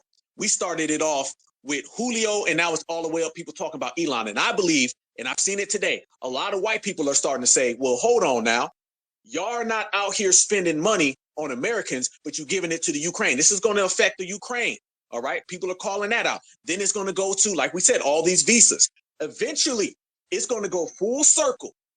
And everybody's going to get their immigrant, migrant, tether wake-up call that is going to boil back down to America for Americans. And that's why we stand on lineage business, because we built America, and there'd be no USA without FBA. Now, with that said, y'all, we've been cooking for about 3 hours, and it's been a great, great conversation. And I appreciate everybody, all my brothers and sisters out there. Much, much respect. I want y'all to have a good weekend. We are ending this year the same way we started this year, and this whole generation is the reparations generation, which means we repair every goddamn thing. We repair the money they ain't giving us, they're gonna run that check. We repair every little breakdown, crack in the wall, we fix that. If anybody's done us wrong, we gonna match that energy. This is us matching energy. Before I let everybody go, let me say this as well. Y'all been seeing a lot of tethers running around here. Y'all notice that, right? Y'all see that the tethers are out here in Tetherpalooza. They desperate, y'all. They desperate, but are you shocked and surprised? Because the Tether protection program is done for. You're not seeing the Democrats run protection for these tethers. So out of nowhere, Fat Joe starts popping up talking about hip hop. All right. Microphone check dropped on Memorial Day weekend. This man waited until Christmas Eve to say something. He held that L all through the summer, all through the autumn, and waited until the winter time. You know he pissed off. You know he mad. And every time you turn around, you're seeing these people talking about FBA this, FBA that. It's all eyes on FBA. And I'm telling y'all, it's only making us bigger. It's only making us stronger. I hope they don't think they slowing us down, because the fact that they keep talking about foundational Black Americans, the fact that we're on the minds of every single community in America, all they doing is blowing us up. We're going to go quadruple platinum. That we going diamond. Keep on blowing us up. You only making the name bigger, and we only out here getting stronger.